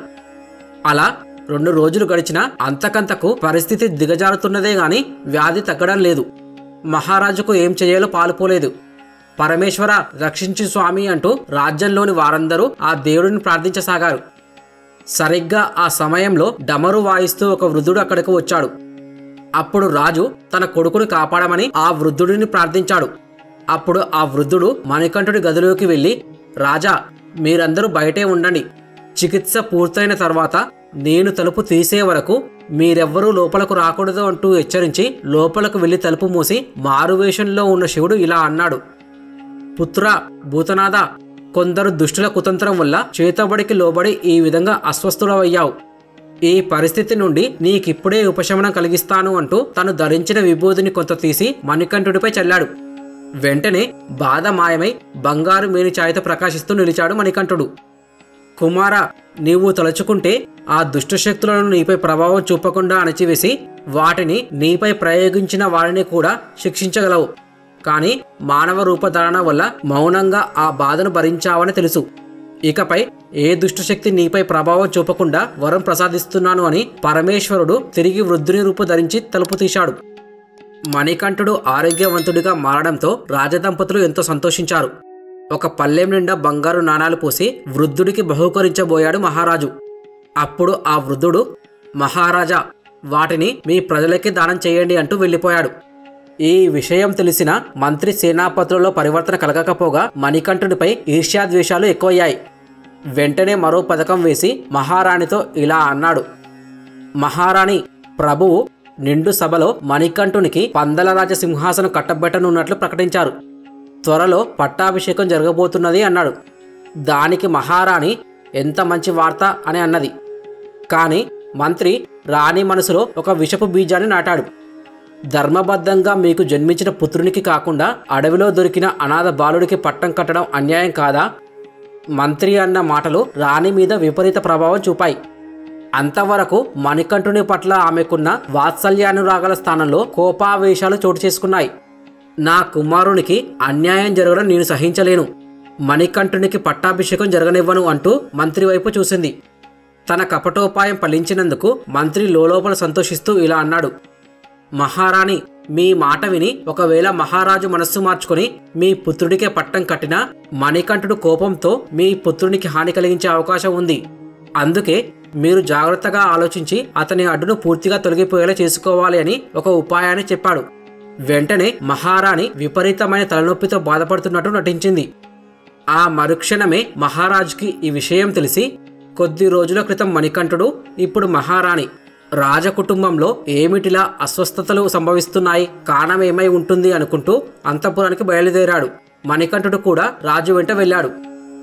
వాళ్ళు వెళ్లేసరికి విపరీతమైన నొప్పితో మెలికలు తిరిగిపోతూ మూలుగుతున్నది రాణి. కొద్దిసేపటి ముందే వచ్చిన రాజవైద్యుడు నాడి చూస్తూ ఆలోచిస్తున్నాడు. మహారాణికి ఏమైంది, రోగమేమిటి అంటూ మహారాజు వైద్యుడిని ప్రశ్నించాడు. మహారాజా, ఇదొక ప్రమాదకరమైన రోగం. తల, కడుపుతో మొదలై శరీరంలో అన్ని భాగాలు బాధతో నిండిపోయి చలనం కోల్పోవడం, మరణం సంభవించడం జరుగుతాయన్నాడు. మరి వెంటనే చికిత్స ప్రారంభించకుండా ఏమాలోచిస్తున్నారో అని మహారాజు గద్దించాడు. అప్పుడు వైద్యుడు ఇలా అన్నాడు, క్షమించండి మహారాజా, ఈ రోగానికి కావలసిన మందు మా దగ్గర లేదు. అది దొరకడం కూడా చాలా కష్టం. కానీ ఒకవేళ అది లభిస్తే మాత్రం రోగం తగ్గడానికి అవకాశం ఉంది అని జంకుతూ చెప్పాడు. ఊరికే సమయం వృధా చేయకుండా ఆ మందేమిటి త్వరగా చెప్పండి అని మహారాజు అన్నాడు. అప్పుడు రాజవైద్యుడు ఇలా అన్నాడు, పులిపాలు గనుక తెప్పించగలిగితే దానిలో మరికొన్ని మూలికలు కలిపి తాగిస్తే మహారాణికి ఉపశమనం లభిస్తుంది అన్నాడు. వెంటనే మహారాజు పులిపాల అంటూ ఆలోచిస్తూ నిలబడిపోయాడు. ఇక్కడ ఆలోచించండి, పులిపాలు తేవడం మనుషుల వల్ల జరిగే పనేనా? పిల్లల్ని కన్న కుక్క దగ్గరికి వెళ్ళినా ఖర్చేస్తుంది. అలాంటిది ఎవరు పులి దగ్గరికి వెళ్ళి పాలు పితికి తేయగలుగుతారు? అందుకే ఈ ఉపాయాన్ని పన్నారు. అయితే రాణి అరుపులు, మూలుగుడు ఎక్కువయ్యాయి. మహారాజు ఆమె బాధ చూడలేక అటు ఇటు పచార్లు చేస్తున్నాడు. ఇంతలో మణికంఠుడు మెల్లగా ఆయనను సమీపించి, నాన్నగారు, నేను వెళ్ళి పులిపాలు తీసుకువచ్చి తల్లిగారి రోగం తగ్గిపోయేలా చేస్తాను. మీరు ఆందోళన చెందకుండా నేను అడవిలోకి వెళ్ళడానికి అనుమతి ప్రసాదించండి అన్నాడు. అప్పుడు మహారాజు, వద్దు కుమారా, అంతటి ప్రమాదకరమైన పనికి నిన్ను పంపలేను అన్నాడు. నాన్నగారు, నాకు తల్లి ఆరోగ్యం ముఖ్యం. నన్ను వెళ్ళనివ్వండి. పని ఎంత ప్రమాదకరమైనా పర్వాలేదు. నన్ను ఆశీర్వదించి పంపండి అంటూ మణికంఠుడు నమస్కరించాడు. మహారాజు ఎంత నచ్చజెప్ప చూసినా మణికంఠుడు వినిపించుకోలేదు. ఇంతలో అంతవరకు మౌనంగా చూస్తున్న మంత్రి ముందుకు వచ్చి, మహారాజా, మీరు రాకుమారి శక్తి సామర్థ్యాలను తక్కువ అంచనా వేస్తున్నారు. ఆలస్యం చేయకుండా వెంటనే అనుమతి ఇచ్చి పంపండి. మహారాణి ఎలా అల్లాడిపోతున్నారో చూడండి. సమయం మించిపోయాక విచారిస్తే లాభం ఉండదు అన్నాడు. మహారాజు కూడా మనసు దిటువు చేసుకొని, ఇంతగా చెబుతున్నారు కనుక అనుమతిస్తున్నాను. కుమారా మణికంఠ, క్షేమంగా వెళ్ళి పులిపాలు తెచ్చి మీ తల్లి ప్రాణాలు నిలుపు. విజయోస్తు అంటూ ఆశీర్వదించాడు. తండ్రికి నమస్కరించి మణికంఠుడు బయలుదేరబోయాడు. అంతలో ఏదో గుర్తు వచ్చినట్లు, ఒక్క క్షణం ఆగు కుమారా. అసలే భయంకర క్రూర మృగాలుండే అడవిలోకి ఒంటరిగా వెళుతున్నావు. నీ వెంట ఈ ఆహార పదార్థాలను తీసుకువెళ్ళు. ఎక్కడైనా అలుపు, ఆకలి కలిగితే వాటిని ఆరగించు అంటూ ఒక సంచి తెప్పించాడు. దాని లోపల 2 అరలుగా ఏర్పాటు చేసి, ఒకవైపు దాంట్లో పరమేశ్వరునికి ప్రతిరూపంగా ఒక కొబ్బరికాయ పెట్టి, ఇది నీకు రక్షగా ఉంటుందన్నాడు. రెండవ వైపు అవసరమైన ఆహార పదార్థాలు ఉంచి వేరుగా కట్టాడు. మణికంఠుడి తల మీద ఆ మూటను ఉంచి భారమైన హృదయంతో మహారాజు వీడ్కోలు పలికాడు. మణికంఠుడు రాజభవనం నుండి బయటకు వచ్చి తనను వెళ్ళవద్దని బ్రతిమాలుతున్న ప్రజలను సమాధానపరిచి వడివడిగా అరణ్య మార్గం వైపు సాగిపోయాడు. ఇక అందరూ సినిమాలు చూసి అనుకునేది ఏంటి? మణికంఠుడు అడవిలోకి వెళ్ళి మహిషి సంహారం చేశాడు అంటారు. కానీ అది వేరే యుగంలో అయిపోయింది. సినిమాలో చూపిస్తున్నది తప్పు. సరే, మణికంఠుడు పులిపాల కోసం అడవిలోకి వెళ్ళినప్పుడు ఇంద్రాది దేవతలందరూ వచ్చి, స్వామి, మీరు మహిషి సంహారం చేయడం వల్లే మేము ఇప్పుడు స్వర్గాన్ని ఏలుకుంటున్నాము. మీకెందుకు స్వామి శ్రమ? మేము పులులుగా మారుతాము అని అన్నారు. సరే అని ఒక చిన్న చిరునవ్వు నవ్వాడు మణికంఠుడు. అప్పుడు ఇంద్రాది దేవతలందరూ పులులుగా మారిపోయారు. మణికంఠుడు అన్నిటికన్నా పెద్దదైన మగపులి మీద ఎక్కి కూర్చున్నాడు. అది గర్జిస్తూ ముందుకు వెళుతుంటే వెనక పులుల మంద కూడా గర్జిస్తూ అనుసరించాయి. అలా వెళ్తున్నప్పుడు ఒక కొండ మీద కూర్చుని తపస్సు చేసుకుంటున్న శబరి కనిపించింది. ఇక్కడ అందరికీ వచ్చే సందేహం, రామాయణంలో శ్రీరాముడి అనుజ్ఞ తీసుకొని శబరి శరీరం వదిలేసింది కదా, మరి ఇక్కడికి శబరి మళ్ళీ ఎలా వచ్చింది అని. ఇది కూడా సినిమా వాళ్ళు చేసిన తప్పే. నిజానికి ఈవిడ పేరు శబరి, కానీ ఈవిడ ఆ రామాయణంలో శబరి కాదు. ఈమె ఇలా జన్మించడానికి ఒక కారణం ఉంది. అదేంటంటే కైలాసంలో హరిహర పుత్రుడు ప్రభవించినప్పుడు ప్రమదగణాలు, భూతగణాలు, పార్వతీదేవి శక్తిగణాలు ఆ స్వామిని సేవించి తరించారు. అయితే శక్తి గణాలలో పావని అనే ఆమె అమ్మవారి చిలికత్తలలో ముఖ్యమైనది. పావని హరిహర పుత్రుడైన భూతనాథుని స్వయంగా భక్తి శ్రద్ధలతో సేవించాలని తహతహలాడుతూ అమ్మవారి సేవలో కొంత ఏమర్పాటుతో ప్రవర్తించి ఆ పార్వతీదేవి ఆగ్రహానికి గురైంది. పార్వతీదేవి తీవ్రమైన కంఠంతో, పావని, నీ కర్తవ్యాన్ని విస్మరించి నా సేవకు దూరమైనందున తక్షణమే కైలాసాన్ని విడిచి భూలోకంలో అరణ్యాలకు శబరుల ఇంట జన్మించు. భూలోకవాసమే నీకు తగినది అని శపించింది. నిజానికి ఆ శాపం పావని పట్ల వరమే అయ్యింది. హరిహర పుత్రుడు భూమిపై అవతరించినప్పుడు ఆ స్వామిని సేవించే అవకాశం ఇవ్వడానికే పార్వతీదేవి అటువంటి శాపాన్ని ఇచ్చింది. అమ్మవారి శాపం భూతనాథుడికి అర్థమైంది. అందుకే పావని కోరిక తీర్చాలనుకున్నాడు. అలా పావని శబరి కులం వారి నాయకుడికి కుమార్తెగా జన్మించి శబరి అనే పేరుతో పెరగసాగింది. ఆమెకు చిన్న వయస్సులోనే తీవ్రమైన వైరాగ్యం ఏర్పడి చనిపోవడం ఏంటి, జన్మించడం ఏంటి అవన్నీ తెలుసుకుని దాన్ని దాటి మోక్షాన్ని పొందాలి అని సహ్యాద్రి పర్వతం మీద తపస్సు చేయసాగింది. సరిగ్గా అప్పుడే మణికంఠుడి దర్శన భాగ్యం కలిగింది. అంతవరకు ఎంతో ఓపికతో వేచి ఉన్న శబరి చిరకాల వాంఛ నెరవేరింది. ఒళ్ళంతా కళ్ళు చేసుకుని ఆ దివ్యమంగళ విగ్రహాన్ని చూస్తూ భక్తి పారవశ్యంతో తన్మయురాలైంది. అప్పుడు అయ్యప్ప స్వామి శబరిని అనుగ్రహించి ఆవిడకి ఆ స్వరూపం మొత్తాన్ని 18 అధ్యాయాలు తెలియజేశారు. దానినే శాస్త్రాగీత అని, అయ్యప్ప గీత అని అంటారు. భగవద్గీత ఎంత గొప్పగా ఉంటుందో అది కూడా అలా ఉంటుంది. అలా అదంతా అయిపోయాక శబరికి మోక్షం ప్రసాదిస్తుంటే ఆవిడ అడిగింది, హే భూతనాథ, నేను ఎక్కడ కూర్చొని తపస్సు చేశానో ఈ శబరిగిరి మీద నువ్వు కొలువు ఉండి నన్ను ధన్యురాలి చెయ్యి అని వేడుకుంది. స్వామి తదాస్తు అని అనుగ్రహించాడు. ధన్యురాలిని స్వామి, ధన్యురాలిని అంటూ శబరి అంజలి ఘటించింది. ఆమె ఆత్మ పరమాత్మలో లీనమైపోయింది. శబరి పార్థివ దేహాన్ని దహనం కావించి చితాభస్మాన్ని ఆ ప్రాంతంలోనే ప్రవహిస్తున్న ఒక కొలనులో నిమజ్జనం చేశారు ఆమె బంధువర్గం వారు. ఆ కొలను శబరి భస్మ కొలనుగా ప్రసిద్ధిగాంచింది. అయితే మహిషి సంహారం తర్వాత వచ్చిన లీలావతి భూమి మీదే ఉందని చెప్పుకున్నాం కదా. ఇప్పుడు ఆమె మణికంఠుడు ముందుకు వచ్చి, స్వామి, నువ్వు భూమి మీదకు వచ్చినప్పుడు నన్ను వివాహం చేసుకుంటా అన్నారు కదా, ఇప్పుడు నువ్వు కిందికి వచ్చావు, నన్ను వివాహం చేసుకో అన్నది. అప్పుడు మణికంఠుడు చిన్నగా నవ్వి, నీవు స్వతహాగా ఉత్తమురాలివి, దేవీమాతల అంశాల నుండి ఉద్భవించిన కాంతవు, అయినా కూడా మాయామోహితురాలివై విషయవాంఛలకు లోనయ్యావు. ఇకపై నీవు మాయకాతీతురాలివై దైవత్వాన్ని పొంది నా భక్తుల చేత పూజింపబడేలా వరాన్ని ప్రసాదిస్తున్నాను అని మణికంఠుడు అన్నాడు. అప్పుడు లీలావతి, స్వామి, ఈ దైవత్వానికన్నా మీకు భార్యగా మీ సాన్నిధ్యంలో ఉండటాన్ని నేను కోరుకుంటున్నాను. ఈ భక్తురాలి కోరిక మన్నించండి స్వామి అని ప్రాధేయపడసాగింది. అప్పుడు మణికంఠుడు, ఓ కాంతామణి, ఇప్పుడు నేను ఈ అవతారంలో నైష్టిక బ్రహ్మచారిని, అందుచేత నీ కోరిక తీర్చే అవకాశం లేదు. మరికొద్ది కాలంలో ఈ ప్రదేశమంతా పుణ్యక్షేత్రంగా మారుతుంది. ఇక్కడ నా శక్తిని విగ్రహ రూపంలో విడిచి వెళ్తాను. నా యొక్క ప్రతిరూపాన్ని దర్శించడానికి ఎందరో భక్తులు తరలివస్తారు. నీవు విగ్రహ రూపంలో నాకు ఎడమవైపుగా విడిగా ప్రతిష్ఠురాలివై భక్తులను అనుగ్రహించు. మాలికాపురత్తమ్మ, మంచాంబిక అనే పేరుతో పూజింపబడతావు. నా వ్రతదీక్ష స్వీకరించి ప్రతి సంవత్సరం కన్యస్వాములు ఎందరో వస్తారు. కన్యస్వాములు అంటే మొదటిసారిగా స్వామి సన్నిధికి వెళ్లేవాళ్ళు. వాళ్ళందరి కోరికలు తీర్చడం నా బాధ్యత. ఎప్పుడైతే కన్యస్వాములు ఒక్కరైనా నా సన్నిధికి రాకుండా ఉండటం జరిగితే అప్పుడు తిరిగి ఈ రూపంలోనే దర్శనమిచ్చి నిన్ను వివాహం చేసుకుంటాను. అప్పటి వరకు వేచి ఉండు అని చెప్పాడు. అంటే కొత్తగా వెళ్లేవాళ్ళు ఒక్కరు కూడా వెళ్ళకపోతే అప్పుడు మణికంఠ స్వామి పెళ్లి చేసుకుంటాను అని చెప్పాడు. కానీ అలా ఎప్పుడూ జరగదు. కలియుగాంతం వరకు శబరిమల మీదకి ఎవరో ఒకరు కొత్తగా వెళ్తూనే ఉంటారు. అక్కడ కొత్తగా వెళ్ళిన వాళ్ళు శరంగుత్తి అనే ఒక ప్రదేశంలో ఒక బాణాన్ని గుచ్చుతారు. ఇప్పటికీ మీరు వెళ్ళి చూస్తే బాణాలతో ఎప్పుడూ నిండిపోయి ఉంటుంది. అంతమంది శబరిమలకు వెళ్తుంటారు. మణికంఠుడి మాటలతో తృప్తిపడింది మంచాంబికగా మారిన లీలాదేవి.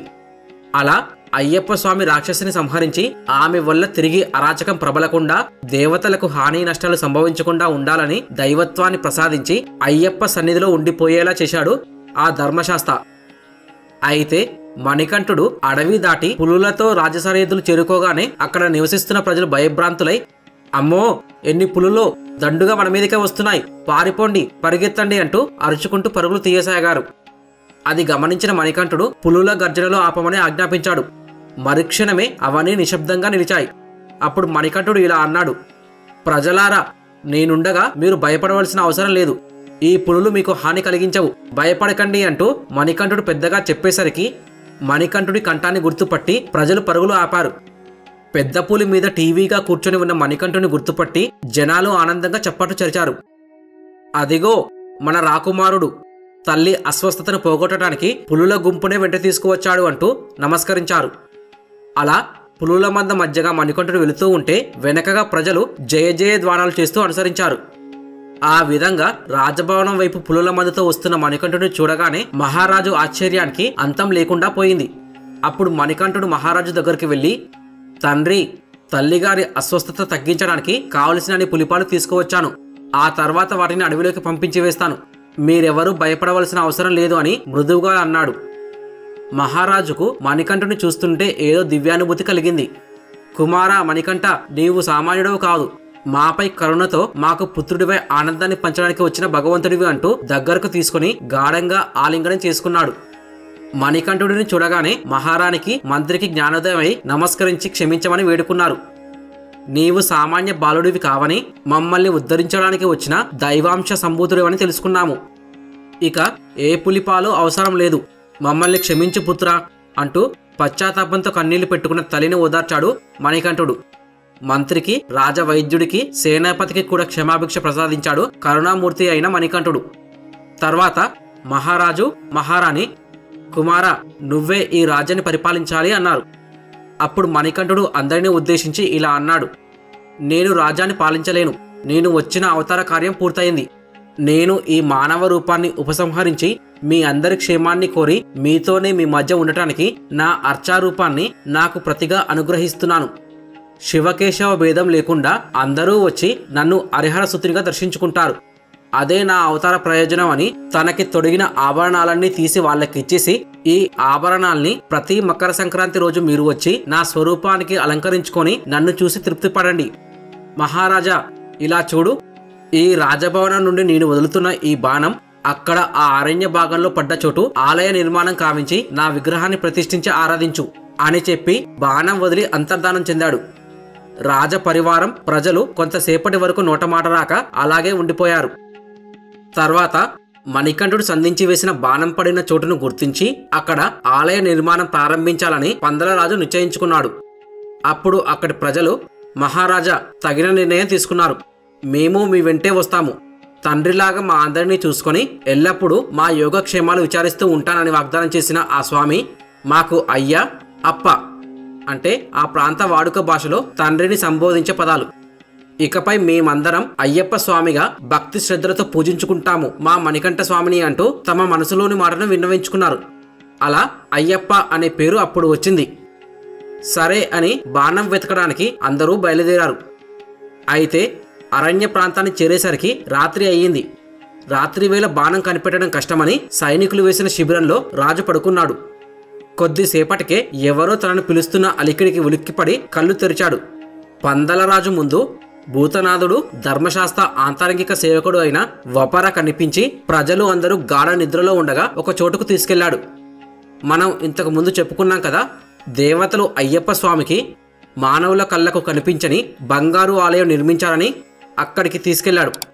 చాలా దూరం నడిచి వచ్చాక ఒక చోట ఆగాడు వపర. మహారాజు ఆశ్చర్యంగా చుట్టూ చూశాడు. అక్కడంతా పట్టపగలులాగా వెలుగుతోంది.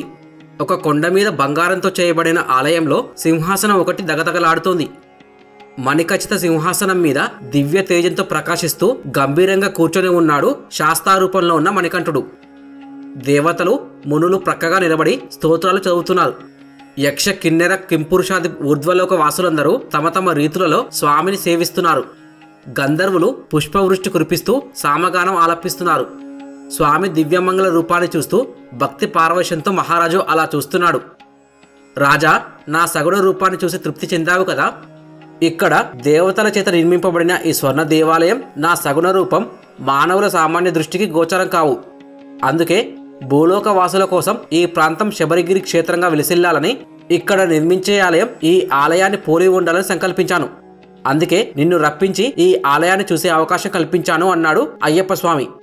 అలా మహారాజు తిరిగి గూడారానికి చేరుకున్నాడు. మరుసటి రోజు ఉదయం, మహారాజా, సూర్యోదయమైంది. తమరు లేచి పంబానదిలో స్నానం చేసి వస్తే కొండపైకి వెళ్లి బాణం ఎక్కడ పడిందో కనుక్కోవచ్చు అంటూ మంత్రి, సేనాధిపతులు వచ్చి లేపడంతో మెలకువ వచ్చింది పందలరాజుకు. కళ్ళు తెరిచి చూస్తే రాజుకు ఏమీ అర్థం కాలేదు. తాను కొండ మీద మణికంఠ స్వామి దివ్యమంగళ విగ్రహాన్ని దర్శించడం, బంగారు ఆలయం, మహిమాన్వితమైన మెట్లు, రత్నఖచిత సింహాసనం వంటి జ్ఞానపీఠం, స్వామి ఉపదేశం తలుచుకుంటూ ఉన్న రాజు ఆనందానుభూతిలో నుండి వాస్తవంలోకి వచ్చాడు. పంబానదిలో స్నానం ఆచరించి పరివారం వెంట కొండ మీదకు చేరుకొని బాణం పడిన గుర్తును త్వరగానే గుర్తించాడు. ఇక్కడే ఆలయ నిర్మాణం ప్రారంభించాలి అంటూ ఎవరికోసమో చూస్తున్నాడు.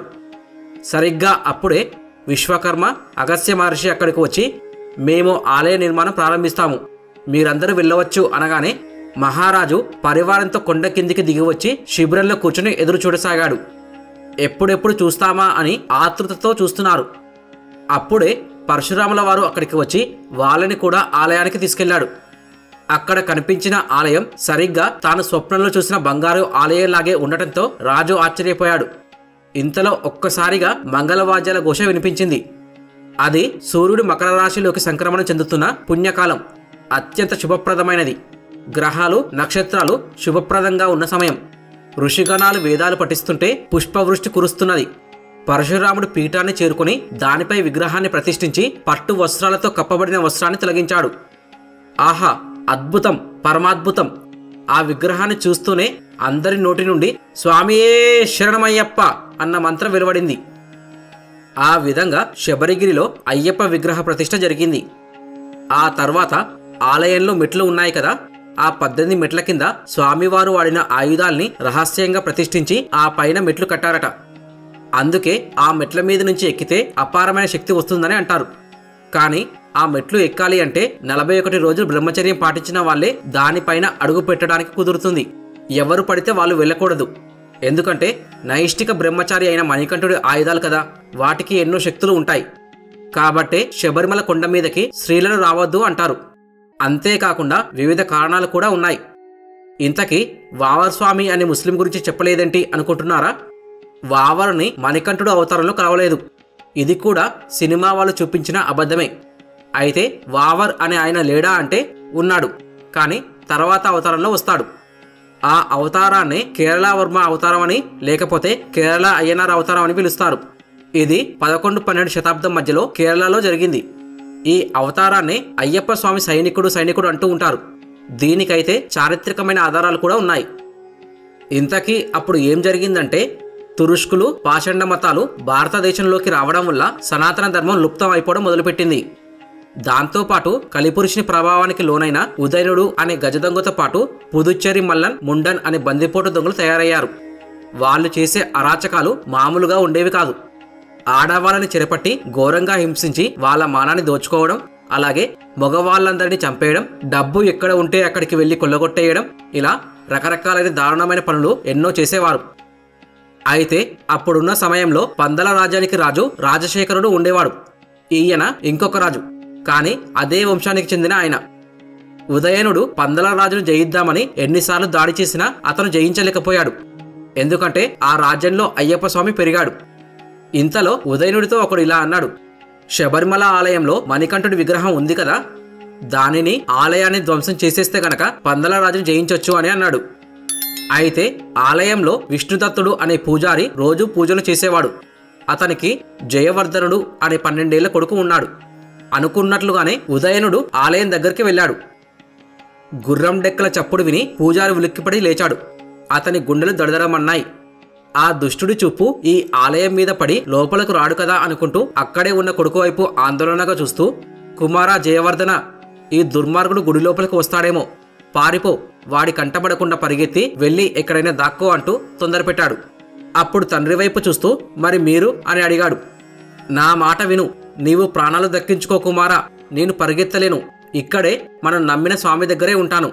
ఏదైతే అది అవుతుంది, వెళ్ళు, ఆలస్యం చేయకు అన్నాడు పూజారి.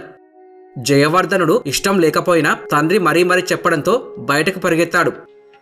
ఉదయనుడు ఆలయం లోపలికి వెళ్లి పూజారి వైపు క్రూరంగా చూస్తూ, ఆ రాతి బొమ్మకేం చేస్తావు? అసలు దేవుడిని నేను, నన్ను పూజించు అంటూ గద్దించాడు. అతను అలా గద్దించడంతో పూజారికి కోపం, అసహ్యం కలిగాయి. అందుకే విష్ణుదత్తుడు భయపడకుండా, పాపాత్ముడా, ఇప్పటి వరకు ఎన్నో పాపాలు చేశావు. ఇప్పటికైనా బుద్ధి తెచ్చుకొని ధర్మశాస్త్ర అయ్యప్ప స్వామిని శరణు వేడుకో. నిన్ను మన్నించి సద్బుద్ధి ప్రసాదిస్తాడు జ్యోతిరూపుడు అంటూ హితవు చెప్పాడు. పూజారి మాటలకు ఉదయనుడు మరింత కోపంతో కళ్ళ నుండి నిప్పులు కురిపించాడు. నాకు ఎదురు చెప్పే సాహసం చేస్తావా, ముసలి బ్రాహ్మణుడా అంటూ పూజారిని చంపేసి ఆలయాన్ని ధ్వంసం చేసి స్వామి విగ్రహాన్ని పెకిలించి పక్కకు విసిరేసి పెద్దగా నవ్వుకుంటూ బయటకు వెళ్లిపోయాడు ఉదయనుడు. అయితే ఆ దుర్మార్గుడి నుండి తప్పించుకుని పరుగు తీసిన పూజారి కుమారుడు ఎలాగో మణికంఠుడు పులిపాల కోసం వచ్చిన అరణ్య ప్రాంతం పొన్నంబలమేడు చేరుకున్నాడు. ఆ ప్రాంతమంతటా స్వామి సంచరించినది కావడంతో పవిత్రమైంది. జయవర్ధనుడు అక్కడికి చేరుకొని 12 ఏళ్లు తీవ్రంగా తపస్సు చేశాడు. ఆ పవిత్ర స్థానం వైపు ఉదయనుడు రాలేకపోవడానికి స్వామి మహిమే కారణం. అలా కొంతకాలం తర్వాత ఉదయనుడు పందలరాజు మీద మళ్లీ దండెత్తినప్పుడు అతని అందమైన కుమార్తె శశికళను చూసి తనకిచ్చి పెళ్లి చేయమన్నాడు. కాని రాజు ఆ దుర్మార్గుడికి ఇచ్చి వివాహం చేయడానికి నిరాకరించాడు. అప్పుడు ఉదయనుడు ఏం చేశాడంటే రాజు కుమార్తెని ఎత్తుకుపోయి ఇంజిప్పార అనే ఒక కోటలో పెట్టాడు. ఆ కోట యొక్క అవశేషాలు ఇప్పటికీ శబరిమల ప్రాంతంలో ఉన్నాయి. అయితే తపస్సు చేస్తున్న జయవర్ధనుడికి అయ్యప్ప స్వామి అశరీరవాణి రూపంలో వినిపించాడు. జయవర్ధన, బాధపడకు. పందలరాజు కుమార్తె ఇంజిప్పార కోటలో బందీగా ఉంది. ఎలాగైనా నువ్వు ఆమెను చేరుకొని ఆమెను పెళ్లి చేసుకో. మీ ఇద్దరికి నేను కిరాతశాస్త్ర స్వరూపంలో వచ్చి పుడతాను అన్నాడు. ఇంతకు ముందు కిరాతశాస్త్ర అవతారం గురించి చెప్పుకున్నాం కదా, ఇప్పుడు కలియుగంలో మళ్ళీ ఆ అవతారం రాబోతుంది. ఈ లోపల యువరానికి కూడా అయ్యప్ప కలలో కనిపించి జయవర్ధనుడికి చెప్పినట్లే చెప్పాడు. ఇక్కడ మీరు గమనించారా, అయ్యప్ప వాళ్ళకే పుట్టడానికి కారణం జయవర్ధనుడు తపస్సు చేసి అయ్యప్ప స్వామి మెచ్చిన మహాభక్తుడు. యువరాణి ఏమో పందలరాజం వంశస్థురాలు, అందుకే అలా అనుగ్రహించారు. సరే, ఒకరోజు ఉదయనుడు అతని సైన్యం దారిదోపిడీ కోసం బయటకు వెళ్లారు.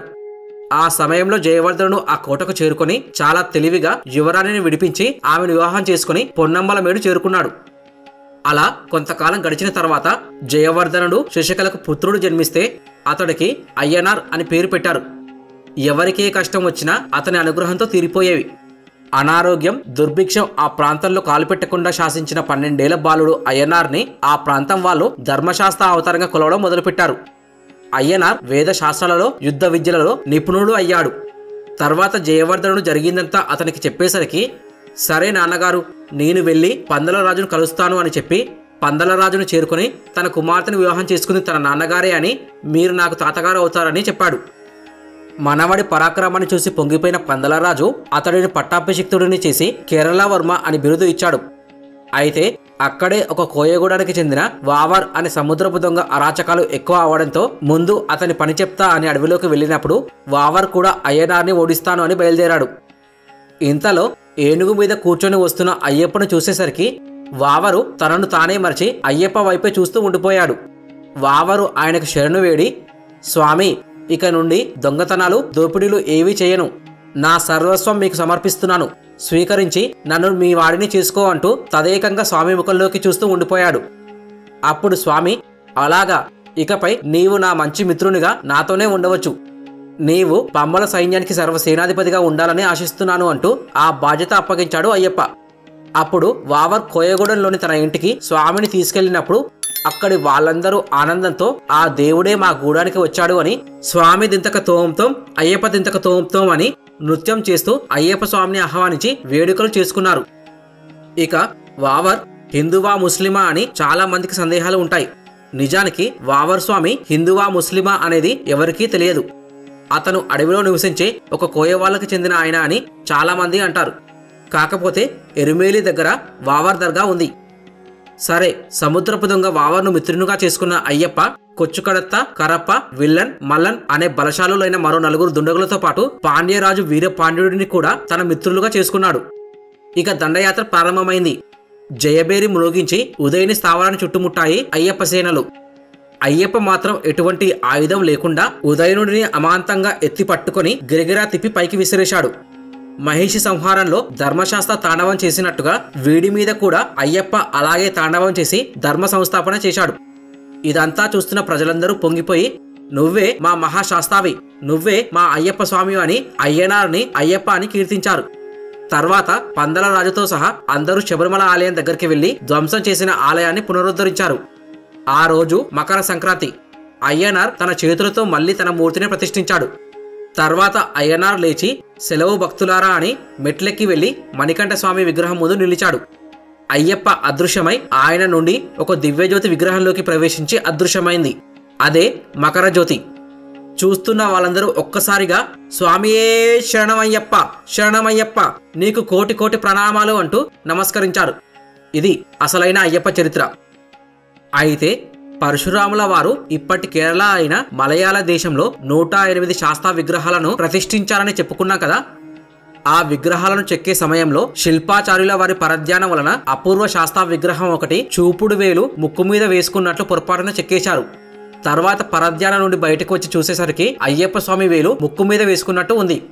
అయ్యో ఎంత పొరపాటు చేశాను అని వెంటనే పరశురాముల వారికి జరిగిందంతా చెప్పాడు. పరశురాముల వారు విష్ణుమూర్తి అవతారం కదా, ఆయనకంతా తెలుసు. కాబట్టి ఇందులో నీ తప్పేమీ లేదు. స్వామివారే కావాలని నీతో అలా శిల్పం చెక్కించుకున్నారు అని చెప్పి భవిష్యత్తులో సనాతన ధర్మంకి కొన్ని అడ్డంకులు ఏర్పడతాయి. అప్పుడు ఒక మహాత్ముడు వచ్చి ఈ విగ్రహం ఇలా ఎందుకు ఉందో చెప్పగానే విగ్రహం చూపుడు వేలు ముక్కు నుండి తీసేస్తుంది. అప్పటి వరకు ఈ విగ్రహాన్ని ఇలాగే ఉండనివ్వండి అని అన్నాడు. అలా కొన్ని శతాబ్దాల తర్వాత వినాయక సుబ్రహ్మణ్యం అనే అతను తమిళనాడులోని తిరువన్నామలై జిల్లా అరణి వద్ద అడయ్యపాలెం అనే ఊరిలో 1520లో జన్మించాడు. అతన్ని అప్పయ్య దీక్షితులు అంటారు. అప్పయ్య దీక్షితులు వేదాంత భాష్యకర్త, శివాగమ పండితుడు, మహాసిద్ధయోగి కూడా. అయితే ఆ సమయంలో విజయనగర సామ్రాజ్యంలో అలియ రామరాయలు అని కృష్ణదేవరాయల వారి అల్లుడు చక్రవర్తిగా ఉండేవాడు. ఈయన దగ్గర తాతాచార్యులు అనే రాజగురు ఉండేవాడు. తాతాచార్యులు విష్ణు భక్తుడు. ఈయనకి శివుడన్న శివభక్తులన్న విపరీతమైన అయిష్టత ఉండేది. అయితే అలియరామరాయలు, తాతాచార్యులు మరియు అప్పయ్య దీక్షితులు ఒకరోజు కాంచీపురానికి దగ్గరలోని ఆలయానికి కుంభాభిషేకం గురించి వెళ్లారు. రాజు ఇద్దరు గొప్ప పండితులతో ఆలయం చుట్టూ ప్రదక్షిణలు చేస్తున్నప్పుడు శాస్తా విగ్రహం ముక్కుపై వేలితో ఉండటం గమనించి రాజు ఆశ్చర్యపోయాడు. వెంటనే అక్కడి పూజారిని పిలిచి శాస్తా విగ్రహం ఎందుకని విచిత్రంగా ముక్కు మీద వేలు పెట్టుకుని ఉంది అని అడిగాడు. అప్పుడు ఆ పూజారి అసలు విషయం చెప్పి ఎవరైతే మహానుభావుడు వచ్చి సరైన కారణం చెబితే స్వామివారు ముక్కు మీద వేలు తీస్తారని చెప్పాడు. అప్పుడు రాజు తతాచార్యుని చూసి, మీరు రాజగురువులు, స్వామివారు ఎందుకిలా చేశారో చెప్పండి అన్నాడు. అప్పుడు తతాచార్యుడు స్వామివారి కారణాన్ని ఒక శ్లోకంలో వివరించాడు. ఆ శ్లోక వివరణ ఏంటంటే, శాస్తా ఇలా అనుకుంటున్నాడు, నేను విష్ణు కుమారుడను, అందుకని బ్రహ్మతో సమానం. అంటే బ్రహ్మ కూడా విష్ణు కుమారుడే. దేవతలందరూ నన్ను సేవిస్తూ ఉంటారు, కానీ శివుడు నాకు తండ్రి కావడం వల్ల భూతాలన్నీ నా చుట్టూనే ఉన్నాయి, అందుకని బాధతో అలా వేసుకున్నాడు అని చెప్పాడు. అప్పుడు విగ్రహం యొక్క వేలు ముక్కు మీద అలాగే ఉండిపోయింది, ఎటువంటి మార్పు లేదు. అప్పుడు రాజు అప్పయ్య దీక్షితుల వైపు తిరిగాడు. అప్పయ్య దీక్షితులు వినయంగా ఒక శ్లోకం చెప్పారు. ఆ శ్లోక వివరణ ఏంటంటే, నాకు పార్వతీదేవి తల్లి అవుతుంది, ఎందుకంటే శివుడు నా తండ్రి, నా తండ్రి భార్యలందరినీ తల్లి అని పిలుస్తాను. అలాగే మోహినీదేవి కూడా నా తండ్రికి భార్య, అంటే విష్ణువు నా తల్లి. అయితే విష్ణువు భార్య లక్ష్మీదేవి నాకేమవుతుంది అని అర్థం కాక శాస్తా అలా ముక్కు మీద వేలేసుకుని ఉన్నాడు. అలాంటి ఆలోచనల్లో మునిగిపోయిన శాస్తా సకల శ్రేయస్సుని ప్రసాదించాలి అన్నాడు. అంతే, అక్కడ ఉన్న రాజు చుట్టుపక్కల వారందరూ చూస్తుండగా ఒక అద్భుతం జరిగింది. వెంటనే ఆ విగ్రహం ముక్కు మీద నుండి చూపుడు వేలు తీసేసింది. అప్పుడు రాజు ఎంతో సంతోషించి, మీలాంటి మహానుభావుడు వస్తాడని పరశురాముల వారు అన్నారు. మీరేమి చెప్తే అది చేస్తామంటే అప్పుడు అయ్యప్ప దీక్షితుల వారు ఇలా అన్నారు, శివకేశవులలో భేదం చూడకుండా ఇద్దరిని సమానంగా పూజిస్తే అంతా శుభం జరుగుతుంది అన్నాడు. ఇక శబరిమల అనగానే అందరికీ గుర్తొచ్చేది మకర జ్యోతి. దీని మీద చాలా భిన్న వాదనలు ఉన్నాయి. కొందరేమో అయ్యప్పే మకర జ్యోతిగా దర్శనమిస్తాడు అంటారు, మరికొందరేమో అదంతా అబద్ధం, అది నిజం కాదు అంటారు. ఏది ఏమైనా మకర జ్యోతిని చూడాలన్న ఆతృతతో 1999 మరియు 2011లో 150 మందికి పైగా తొక్కిసలాటలో చనిపోయారు. అందుకే ఈ మకర జ్యోతికి సంబంధించిన నిజానిజాలు ఇప్పుడు తెలుసుకుందాం. అవేంటంటే, మణికంఠుడి అవతారం పూర్తయి వెళ్లిపోయే ముందు స్వామి రాజుగారితో ఇలా అన్నాడు, శబరిమల కొండ వెనకాల సహ్యాద్రి పర్వతంపై ప్రతి సంవత్సరం మకర సంక్రాంతి రోజున ఉత్సవాన్ని నిర్వహించండి. ఆ ఉత్సవానికి ఎవరైతే వస్తారో వాళ్ళకి సకల శుభాలు కలుగుతాయి అన్నాడు, కానీ నేను ఆ జ్యోతి రూపంలో కనిపిస్తాను అని చెప్పలేదు. మరి మకర జ్యోతిని చూడగానే అయ్యప్ప స్వామి అంటారు కదా, అంటే దానికి 2 కారణాలు ఉన్నాయి. అవేంటంటే శబరిమల దగ్గర కనిపించేవి ఒకటి మకర జ్యోతి, మరొకటి మకర విలక్కు. మకర విలక్కు అంటే ఇందాక చెప్పుకున్నాం కదా, స్వామివారు ప్రతి మకర సంక్రాంతి రోజు ఉత్సవం చేయమని. అందుకే కొన్ని వందల సంవత్సరాలుగా అక్కడ ఉండే ఆటవికులైన మలయరాయ తెగవారు చేతితో ఒక అఖండ దీపం వెలిగిస్తారు. దీనినే మకర విలక్కు అంటారు. అది మకర జ్యోతి కాదు. ఇది శబరిమల ఆలయానికి కేవలం 4 కిలోమీటర్ల దూరంలో ఉన్న పొన్నంబలమేడు కొండపై 3 సార్లు కనిపిస్తుంది. తర్వాత కాలంలో ట్రావెన్కోర్ దేవస్థానం బోర్డు దీనిని కొనసాగిస్తూ వస్తుంది. అయితే ఈ అఖండ దీపం వెలిగించే ప్రదేశం కేరళ అటవీ శాఖ ఆధీనంలో ఉన్నందువల్ల ఎవరికీ తెలియదు. సరే, మకర జ్యోతి అంటే ఏమిటంటే మణికంఠ అవతారం తర్వాత వచ్చిన అవతారాన్ని కేరళ వర్మ అని, అయ్యనార్ అని, అయ్యప్ప అని అంటారని చెప్పుకున్నాం కదా. కేరళ వర్మ అవతారం చివరిలో స్వామి జ్యోతి రూపంలో శబరిమల కొండ మీద ఉన్న మణికంఠుడిలో లీనమైపోయాడు. అది సరిగ్గా మకర సంక్రాంతి రోజు జరిగింది. ఆ జ్యోతిని చూసిన వాళ్ళందరూ అయ్యప్ప స్వామిని జ్యోతి స్వరూపం కింద ఆరాధిస్తున్నారు. ఆ జ్యోతే మకర జ్యోతి. మకర జ్యోతి అనేది ఎప్పుడో కొన్ని శతాబ్దాల క్రితం జరిగిన ఒక సంఘటన. ఈ మకర విలుక్కు మాత్రం ప్రతి సంవత్సరం జరుగుతుంది. ఇక శబరిమల అయ్యప్ప దేవాలయం అనగానే అందరికీ గుర్తొచ్చేది 18 మెట్లు. వీటినే 10నెట్టాంబడి అంటారు. ఈ 18 మెట్లను అఖండ సాలగ్రామ శిలతో పరశురాముడు నిర్మించాడని పురాణ కథనం. అయ్యప్ప స్వామి పాదస్పర్శ నోచుకున్న ఈ మహిమాన్వితమైన మెట్లపై కాలు పెట్టాలంటే అయ్యప్ప మాల ధరించి ఇరుముడి కట్టుకున్న వారికి మాత్రమే 10నెట్టాంబడి ఎక్కేందుకు అర్హత ఉంటుంది. సాధారణ భక్తులు మాత్రం మెట్లను ఎక్కడానికి అర్హులు కారు. ఇతరులు ఈ మెట్లపై నుండి కాకుండా మరో పక్కగా ఉన్న మార్గాన వెళ్లి స్వామిని దర్శించుకుంటారు. ఈ 18 మెట్లలో ఒక్కో మెట్టుకు ఒక్కో పేరు ఉంది. అవేంటంటే ఆనిమ, లగిమ, మహిమ, ఈశ్వత, వశ్యత, ప్రాకామ్య, బుద్ధి, ఇచ్ఛ, ప్రాప్తి, సర్వకామ, సర్వ సంపత్కర, సర్వ ప్రియకర, సర్వ మంగళాకర, సర్వ దుఃఖ విమోచన, సర్వ మృత్యు ప్రశమన, సర్వ విఘ్న నివారణ, సర్వాంగ సుందర, సర్వ సౌభాగ్యదాయక అని అంటారు. అయితే చాలా మందికి వచ్చే సందేహం ఏంటంటే ఎందుకని సరిగ్గా 18 మెట్లు ఉంటాయి అని. అసలు 18 మెట్లు ఎందుకంటే మణికంఠుడు అయ్యప్ప స్వామిగా శబరిగిరిలో కొలువయ్యేందుకు 4 వేదాలు, 2 శాస్త్రాలు, 8 దిక్పాలకులు, విద్య, అవిద్య, జ్ఞానం, అజ్ఞానం అనే దేవతా రూపాలు 18 మెట్లుగా మారడంతో ఒక్కో మెట్టుపై ఎక్కుతూ ఉన్నత స్థానాన్ని అధిష్ఠించాలని అంటారు. అందుకే 18 మెట్లు ఉంటాయి. ఒక్కో సంవత్సరం ఒక్కో మెట్టు మీద ఒక్కో మాయాపాయాన్ని వదిలేయాలని గురుస్వాములు చెబుతారు. అయితే ఈ 18 మెట్లలో మొదటి 5 మెట్లను పంచేంద్రియాలుగా సూచిస్తారు. అంటే కళ్ళు, చెవులు, నాసిక, జిహ్వ, స్పర్శలకు సంకేతం. మానవుల చూపు ఎప్పుడూ మంచి వాటిపైనే ఉండాలని సూచిస్తుంది. మంచి విషయాలు మాట్లాడటానికి నాలుకను, మంచి విషయాలు వినాలని, ఎప్పుడు తాజా శ్వాస పీల్చుకోవాలని సూచిస్తాయి. అలాగే స్పర్శ జపమాల ద్వారా ఎప్పుడూ ఆ దైవనామ స్మరణలో ఉండాలని తెలుపుతుంది. తర్వాతి 8 మెట్లు అష్టరాగాలకు సంకేతం. అంటే కామం, క్రోధం, మోహం, మదం, లోభం, మాత్సర్యం, అసూయ, దంభంను సూచిస్తాయి. మనుషులు అహంకారాన్ని విడనాడి స్వార్థాన్ని వదిలిపెట్టాలి. చెడు మార్గంలో వెళ్తున్న వాళ్ళు దేవుడిని స్మరించుకుంటూ మంచి మార్గంలో వెళ్లాలనే సంకేతం. ఆ తర్వాత 3 మెట్లు సత్వం, తామసం, రాజసంను సూచిస్తాయి. ఈ త్రిగుణాలు బద్ధకాన్ని విడిచిపెట్టాలని సూచిస్తాయి. ఇక చివరి 2 మెట్లు విద్య, అవిద్యను సూచిస్తాయి. విద్య అంటే జ్ఞానం.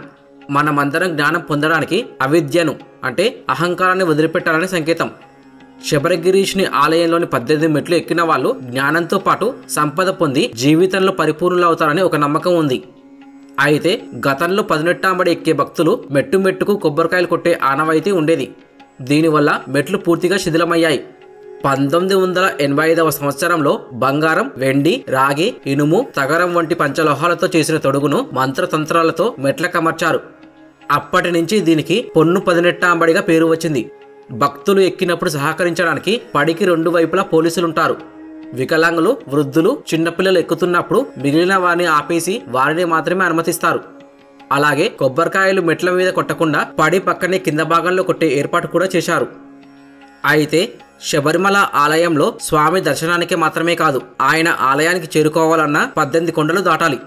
అంటే అయ్యప్ప ఆలయం 18 కొండలపై, అయ్యప్ప దర్శన భాగ్యం 18 మెట్లపై కలుగుతుంది. ఈ కొండలు మనలో ఉండే లక్షణాలు ఉండకూడని దుర్గుణాలన్నిటికీ సంకేతంగా పండితులు చెబుతారు. అందుకే 18 కొండలు 18 మెట్లను ఎక్కిన వారికి మాత్రమే దర్శన భాగ్యం కలుగుతుంది. ఆ 18 కొండల పేర్లు పొన్నాంబలమేడు, గౌదవమల, నాగమల, సుందరమల, చిట్టంబలమల, దైలాదుమల, శ్రీపాదమల, కలిగిమల, మాతంగమల, దేవరమల, నీల్కల్మల, దాలప్పర్మల, నీలిమల, కరిమల, పుత్తుషేరిమల, కాలైకట్టిమల, ఇంజప్పారమల, శబరిమల. అయితే శబరిమలలో వంశం పారంపర్య ముఖ్య పూజారిని తాంత్రి అని పిలుస్తారు. పరశురాముల వారు స్వామి పూజ కొరకు ఆంధ్రాలోని తూర్పుగోదావరి జిల్లాలోని ర్యాలీ గ్రామంలో ఉన్న భట్టురాజుల వంశీయులను తీసుకెళ్లారని చెబుతారు. ఇక అక్కడ పూజలు జరిపించడానికి మేల్శాంతిని అంటే పూజారిని ప్రతి సంవత్సరం లాటరీ ద్వారా ఎన్నుకుంటారు. శబరిమల దేవస్థానం వారికి వచ్చిన దరఖాస్తులను పరిశీలించి వారి పేర్లను రాసి ఒక డబ్బాలో ఉంచి అయ్యప్ప స్వామి విగ్రహం ముందుంచి ఒక చిన్న పిల్లవాని చేత లాటరీ తీయిస్తారు. ఎవరి పేరు వస్తే వారు ఆ సంవత్సరానికి మేల్శాంతిగా శబరిమలలో వ్యవహరిస్తారు. అయితే సుమారు 200 సంవత్సరాల క్రితం అంటే 1819లో 70 మంది భక్తులు శబరిమల యాత్ర చేశారని, ఆ సంవత్సర దేవస్థానం ఆదాయం ₹7 అని పందలరాజు వంశీయుల రికార్డులలో ఉంది. 1907లో శబరిమల గర్భగుడి పైకప్పు ఎండు గడ్డితో ఆకులతో కప్పబడి ఉండేది. అప్పుడు గర్భగుడిలో ఏకశిలా విగ్రహానికే పూజలు చేసేవారు. అయితే 1909లో దేవాలయంలో అగ్ని ప్రమాదం జరగడంతో మరల 1909, 1910వ సంవత్సరంలో దేవాలయాన్ని పునర్నిర్మించాలని తెలుస్తుంది. అలా 1950 వరకు పరశురామ నిర్మితమైన దేవాలయం 3 సార్లు అగ్నికి ఆహుతైంది. ఈసారి శిలా విగ్రహానికి బదులు 1951లో పంచలోహ విగ్రహాన్ని చెంగనూరు నుండి తెప్పించి వేద పండితుల మంత్రోచ్చారణల మధ్య ప్రతిష్ఠించారు. అప్పటి వరకు కేరళీకేలి విగ్రహంగా కీర్తించబడ్డ అయ్యప్ప స్వామి భారతీకాళి విగ్రహంగా, ఇప్పుడు భూతలీకేలి విగ్రహంగా కీర్తించబడుతుంది. పరశురాముల వారు నిర్మించిన ఆలయం ధ్వంసమైన పదునెట్టాంబడి మాత్రం ఆయన నిర్మించిందే. అయితే ఈ అయ్యప్ప స్వామి ఆలయానికి మరో విశేషం ఉంది. ఈ దేవాలయం సంవత్సరమంతా తెరిచి ఉండదు. ఎప్పుడు కావాలనుకుంటే అప్పుడు దర్శించుకోవడానికి వీలు లేదు. 1946 సంవత్సరంలో దేవస్థానం బోర్డు కేవలం మకరజ్యోతి సమయంలోనే కాక విషు, పంకుని ఉత్తారం, ఓణం వంటి పండుగల సమయాలలో కూడా శబరిమల ఆలయ ద్వారాలు తెరిచి ఉంచేటట్లు తీర్మానించింది. ఇక శబరిమలకు వచ్చే భక్తులు ఏటేటా పెరగడంతో 1980 నుండి దేవస్థానం బోర్డు వారు శ్రద్ధ తీసుకుని పంబపై వంతెన, పంబ నుండి విద్యుత్ దీపాలు, మంచినీటి కుళాయిలు, స్వాముల విశ్రాంతి కోసం పెద్ద షెడ్లు నిర్మించారు. భక్తుల రద్దీ పెరిగి తొక్కిసలాటలు జరగకుండా ఉండటానికి 1982లో ఫ్లైఓవర్ బ్రిడ్జి కట్టి దానిపై నుండి 18 ఎక్కిన తర్వాత క్యూలో వెళ్లడానికి ఏర్పాటు చేశారు. అయితే బెంగళూరు భక్తుడొకరు శబరిమల గర్భగుడి పైన చుట్టూ బంగారు రేకులతో తాపడం చేయడానికి పూనుకొని 2000 సంవత్సరంలో పూర్తి చేయడంతో శబరిమల స్వర్ణ దేవాలయంగా మారింది. అయితే అయ్యప్ప స్వామి ఆభరణాలను పందలంలో భద్రపరిచి ఉంచుతారు. ప్రతి సంవత్సరం మకర సంక్రాంతి నాటికి 3 పెట్టెలలో భద్రపరిచిన ఆ ఆభరణాలను 11 మంది 3 రోజుల పాటు అడవులలో మోసుకుంటూ వచ్చి 84 కిలోమీటర్ల దూరంలో ఉన్న శబరిమల చేరవేస్తారు. 65 రోజులు దీక్షలో ఉండి తిరువాభరణాలను శబరిమలకు మోసుకువస్తారు. వీరు జనవరి 12 మధ్యాహ్నం పందలంలో బయలుదేరి మధ్యలో 2 రాత్రులు విశ్రాంతి తీసుకుని జనవరి 14 తారీఖున సాయంత్రం 6 గంటలకు శబరిమల సన్నిధానం చేరుకుంటారు. ఆ సమయంలోనే ఆకాశ మార్గాన్న పెద్ద గరుడపక్షి ఎగురుతూ పెట్టెలకు రక్షణగా శబరిమల దాకా వచ్చి ఆలయంపై ప్రదక్షిణలు చేసి వెళ్లిపోతుంది. పందలరాజు వంశస్థులలో పెద్దవాడు కత్తి పట్టుకుని ఆభరణాల వెంట నీలిమల వరకు వచ్చి అక్కడ విశ్రమిస్తాడు. తర్వాత తిరు ఆభరణాలు స్వామివారికి అలంకరించి కర్పూర హారతి గుళ్ళో ఇవ్వగానే తూర్పు దిక్కున ఉన్న పొన్నంబల మేడు నుండి భక్తులకు జ్యోతి దర్శనం అవుతుంది. అయితే 18 మెట్లు ఎక్కడానికి ఇరుముడి లేకుండా తాంత్రి, పందలరాజు తిరువాభరణాలు మోసేవారు ఎక్కుతారు. మళ్ళీ జనవరి 20వ తారీఖు నాడు పందలరాజు వెంటరాగా తిరువాభరణాల 3 పెట్టెలను తిరిగి పందలం తీసుకువెళ్లి భద్రపరుస్తారు. అయితే శబరిమల ఆలయ ధ్వజస్తంభంపై గుర్రం విగ్రహం ఉంటుంది. అది చంచల స్వభావానికి, కోరికలకు ప్రతీక. దుందుడుకుగా ఉండే గుర్రాన్ని రౌతు ఎలా అదుపులో ఉంచుతాడో అలాగే కోరికలను సాధకుడు భక్తి అనే కళ్ళెం వేసి నియంత్రించాలనేది సందేశం. అంతేకాదు అయ్యప్ప స్వామివారు తురగ వాహన ప్రియుడు. దీనిని వాజివాహనం అని కూడా అంటారు. స్వామివారు తెల్లని అశ్వమెక్కి వన ప్రాంతమంతయు తిరుగుతూ నడిచి వచ్చే తన భక్తులకు దుష్టగ్రహములచే, వన్యమృగములచే ఎలాంటి ఆపదలు కలగకుండా అదృశ్య రూపుడై వారిని శబరికి చేరుస్తాడట. దీనినే ఆలయంలో నిత్యం రాత్రివేళ వినిపించే హరివరాసనం పాటలో తురగవాహనం స్వామి సుందరాననం అని వర్ణించి ఉన్నారు. అయితే 41 రోజుల కఠోర దీక్ష చేసి పవిత్రమైన ఇరుముడిని శిరస్సున పెట్టుకుని 18 ఎక్కగానే భగవంతుడి కన్నా ముందే దర్శనమిచ్చే మహావాక్యం తత్వమసి. అంటే భక్తితో అయ్యప్ప స్వామికి నమస్కరించే ముందే నమస్కారానికి మూలమైన తత్వమసి మహావాక్యం మనకు కనిపిస్తుంది. అంటే నమస్కరించే ముందు ఎవరికి ఎందుకు నమస్కరిస్తున్నామో తెలుసుకొని నమస్కరించమని దీని అర్థం. తత్వమసి అనేది సంస్కృత పదం. తత్ అంటే అది, త్వం అంటే నీవై, అసి అంటే ఉన్నావు, అది నీవై ఉన్నావు అనేది తత్వమసి మహావాక్యానికి అర్థం. అయ్యప్ప మాల ధరించి మండల కాలం పాటు దీక్ష చేసి కొండ కోనలు దాటి 18 ఎక్కి ఏ పరబ్రహ్మ తత్వాన్ని చూడాలని వచ్చావో అది నీవై ఉన్నావు. నీలోనే పరమాత్మ అంతర్యామి అయి ఉన్నాడు అని ఆ మహావాక్యం తెలియజేస్తుంది.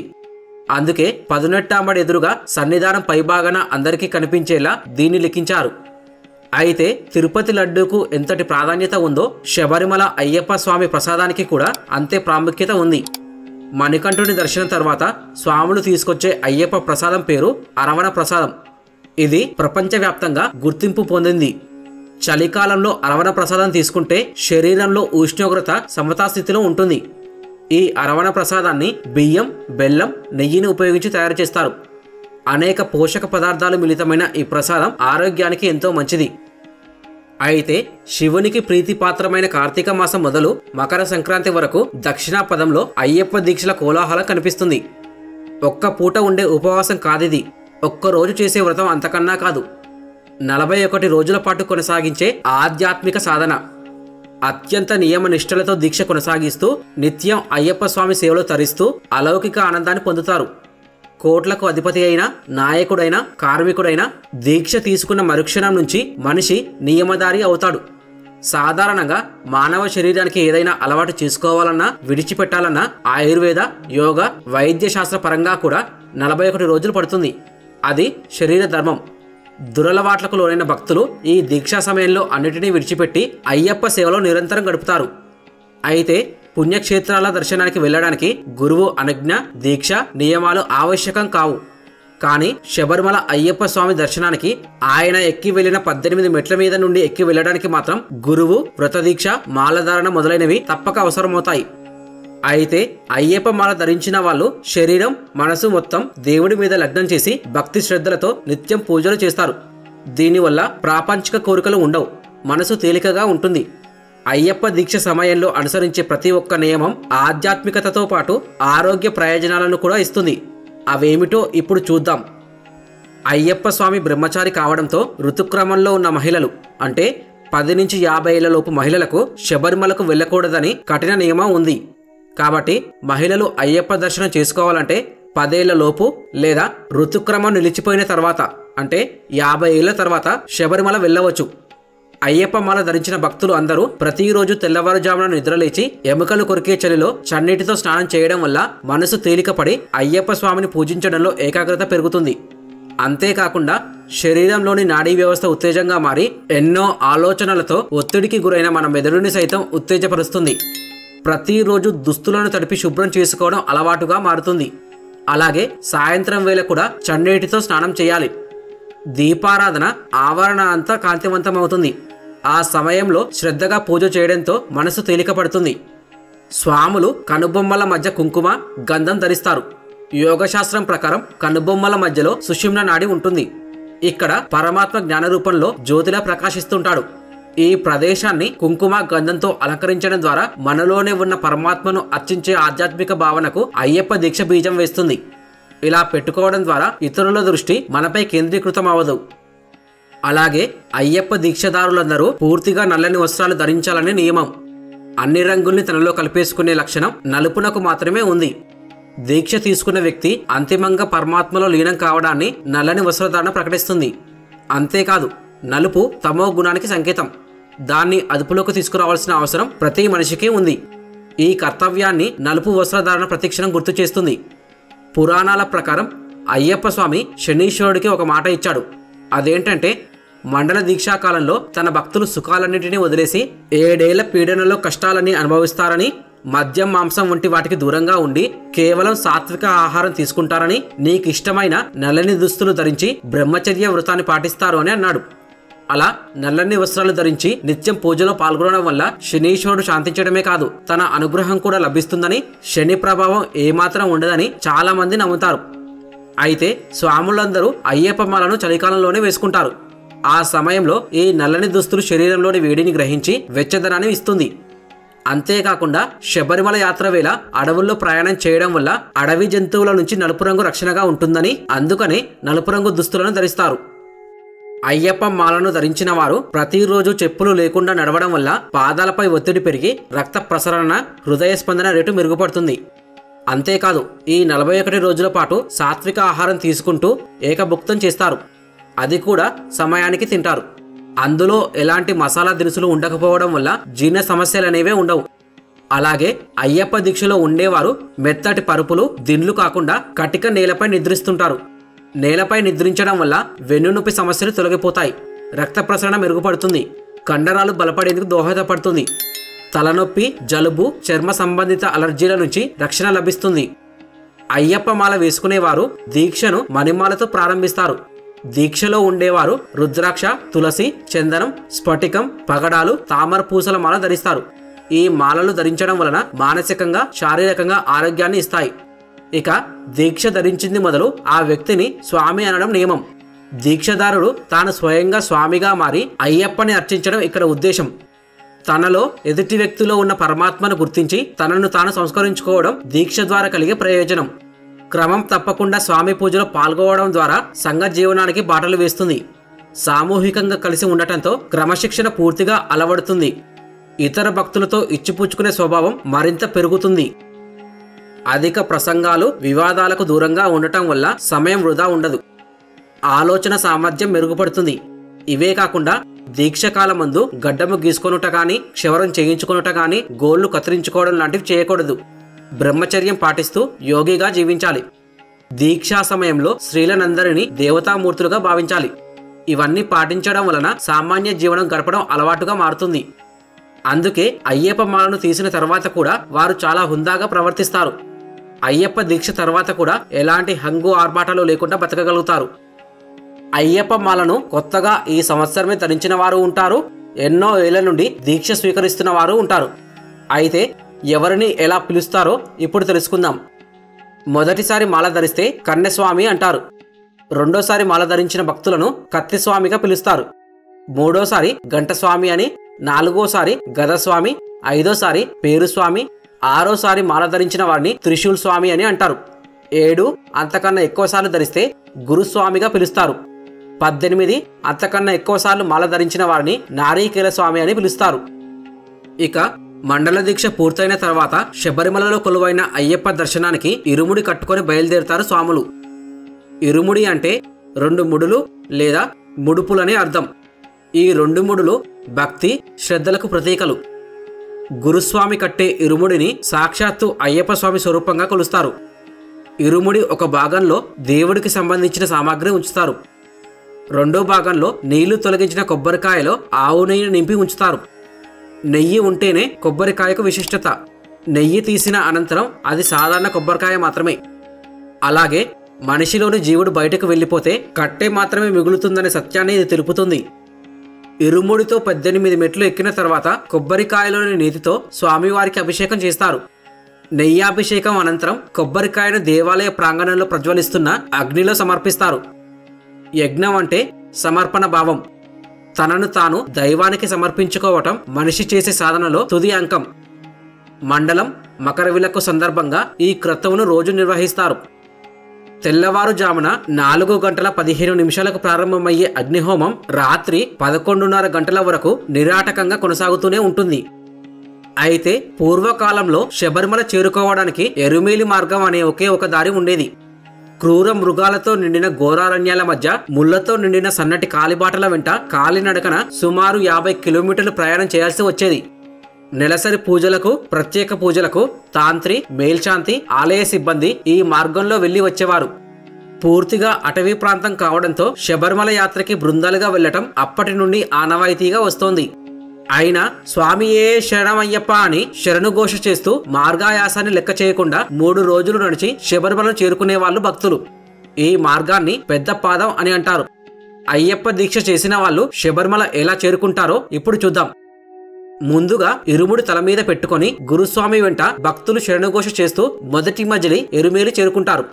ఎరుమేలి ఆలయంలో ధర్మశాస్త్ర కిరాత పురుషునిగా అంటే వేటగాడిగా దర్శనమిస్తాడు. ఈ ఎరుమేలిలోనే అయ్యప్ప స్వామి మిత్రుడైన వావర్ గుడి ఉంది. శబరిమల యాత్రలో అయ్యప్ప భక్తులందరూ ఇక్కడికి చేరుకొని అయ్యప్ప ఆటవిక పురుషుని రూపంలో ఉన్నందువల్ల తాము కూడా ఆటవిక వేషాలు ధరించి వాళ్ళు తీసుకువెళుతున్న ఆయుధాలను అంటే కత్తి, గద, బాణం వంటివి చేతిలో పట్టుకుని అయ్యప్ప భజన చేస్తూ నాట్యం చేస్తుంటారు. దీన్ని వేటతుల్లి అంటారు. ఈ విధంగా వేటతుల్లి చేయడం వల్ల స్వామి అనుగ్రహం లభిస్తుందని భక్తుల విశ్వాసం. అలా ఎరుమేలి నుండి పేరూరు తోడు అనే నదిలో స్నానాలు చేసి కాలై కట్టె ప్రాంతానికి చేరుకుంటారు. కాలై అంటే వృషభం అని, కట్టె అంటే కట్టివేయడం అని అర్థం. అయ్యప్ప స్వామి మహిషి మీద నృత్యం చేస్తూ ఉంటే ఆ నృత్యాన్ని చూడటానికి పార్వతీ పరమేశ్వరులు కైలాసం నుంచి వచ్చి నందిని కాలై కట్టి వద్ద ఉండమని చెప్పి అక్కడ నుంచి అయ్యప్ప నృత్యాన్ని చూసి ఆనందించారు. ఇక్కడి నుండి మహిషి కన్నీళ్లు నదిగా ఏర్పడిన అలుదా నదికి చేరుకుంటారు. చనిపోయిన మహిషి శరీరం కొండలా పెరిగిపోగా ఆమె కన్నీరే అలుదా నదిగా మారిందని అంటారు. వనమూలికలు, ఔషధాల సారం గల ఈ అలుదా నది నీటిలో స్నానం చేయడం వల్ల శరీరానికి ఆరోగ్యాన్ని, మనస్సుకు శాంతిని ప్రసాదిస్తాయి. అలా భక్తులు అలుదా నదిలో స్నానం చేసి ఆ నదిలో నుండి 2 రాళ్లను తీసుకుని వాటితో 2వ రోజు ప్రయాణం మొదలు పెడతారు. అక్కడి నుండి సుమారు 5 కిలోమీటర్ల ఎత్తైన గుండ్రని రాళ్లతో కూడిన అలుదామేడు అనే కొండను భక్తులు శరణుఘోష చెప్పుకుంటూ ఎక్కుతారు. ఈ కొండ శిఖరానికి కొంచెం క్రిందగా కల్లెడుం కుండ్రు అనే ప్రదేశం ఉంది. ఇక్కడే స్వామి మహిషిని వధించాడు. అప్పుడు దేవతలు అలుదా నది నుండి తీసిన రాళ్లు మహిషి కళేబరం మీద ఆ స్థలంలో సమాధి గావించారట. అక్కడ మహిషి రాక్షస శరీరం కొన్ని కోట్ల సంవత్సరాల నుంచి ఒక ఫాజిల్ కింద ఉందని అంటారు. ఆ ప్రదేశంలో మహిషి శరీరం ఎక్కడో కింద ఉండిపోయిందని, కొందరు అది ఒక సమాధి అంటారు. అందుకు గుర్తుగా భక్తులు అలుదా నది నుండి 2 రాళ్లను తెచ్చి ఆ ప్రదేశంలో ఉంచడం ఆచారంగా మారింది. ఎందుకంటే అది పైకి లేవకుండా దుష్టశక్తులు పైకి రాకుండా ఉండాలని అలా చేస్తారు. అలాగే అలుదామేడు శిఖరాన్ని ఉదయుడి కోట అయిన ఇంజిప్పార కోట అంటారు. ఇక అక్కడి నుండి శరణుఘోష చెప్పుకుంటూ కరిమల తోడు అనే ప్రదేశానికి చేరుకుంటారు. కరి అంటే ఏనుగు, మల అంటే కొండ, తోడు అంటే నీరు. ఈ ప్రదేశమంతా ఏనుగులతో నిండి ఉండటం వల్ల ఈ కొండ ప్రాంతానికి కరిమల అనే పేరు వచ్చింది. ఇక్కడి నుండి కరిమల ఉచ్చ అనే ప్రాంతంలో బస చేస్తారు. బస చేసే స్థలాలను తావలం అంటారు. ఇక 3వ రోజు ఉదయాన్నే భక్తులు కరిమల ఉచ్చ నుండి దిగటం ప్రారంభిస్తారు. ఈ కొండ దిగటం కూడా ఎంతో కష్టం. అయినా అయ్యప్ప శరణుఘోష చెప్పుకుంటూ దిగి పెరియారపట్నం అనే ప్రదేశానికి అయ్యప్ప భక్తులు చేరుకుంటారు. ఇక్కడ కాలువలో నీరు త్రాగి దాహం తీర్చుకోవడానికి పెద్ద పెద్ద ఏనుగులు, ఇతర వన్యమృగాలు వస్తుంటాయి. కనుక భక్తులు ఇక్కడ ఎక్కువసేపు ఆగరు, రాత్రులు బస చేయరు. ఇక్కడి నుండి కొద్ది దూరంలో పంబా నది ప్రవహిస్తూ ఉంటుంది. దక్షిణ దేశపు గంగా నదిగా ప్రఖ్యాతిగాంచింది ఈ పంబా నది. ఔషధ మూలికల సారంతో ప్రవహించే ఈ నది జలాలలో స్నానం శరీరానికి, మనసుకు శాంతిని, ఆరోగ్యాన్ని ప్రసాదిస్తుంది. పంబా నదిలో తర్పణాలు విడవటం, పిండ ప్రదానాలు చేయడం వల్ల పితరులకు సద్గతులు కలుగుతాయని స్వామివారే చెప్పారు. అంతేకాదు ఈ పంబా నది పాప వినాశిని కూడా. ఇక్కడే భక్తులందరూ పంబా సద్ది అనే విందు భోజనం తయారు చేస్తారు. ఇక్కడ రాత్రి వేళల్లో పంబా విలక్కు అని కన్యస్వాములు దీపాలు వెలిగించి నదిలో వదిలిపెడతారు. అలా రాత్రి పంబా తీరంలో విశ్రమించి ఉదయాన్నే బయలుదేరి భక్తులు నీలిమల మార్గాన అప్పాచిమేడు చేరుకుంటారు. అక్కడి నుండి ముందుగా వచ్చేది శబరిపీఠం. ఈ శబరిపీఠం ముందుకు సాగి శిరంగుత్తి అనే ప్రాంతాన్ని చేరుకుంటారు. ఇక్కడే స్వాములు తెచ్చిన శరము, కత్తి, గద మొదలైన ఆయుధాలను ఈ ప్రదేశంలో ఉంచుతారు. శిరంగుత్తి నుండి కొద్ది దూరంలో శబరిగిరీషుని ఆలయం దర్శనమిస్తుంది. అదే అయ్యప్ప స్వామి సన్నిధానం.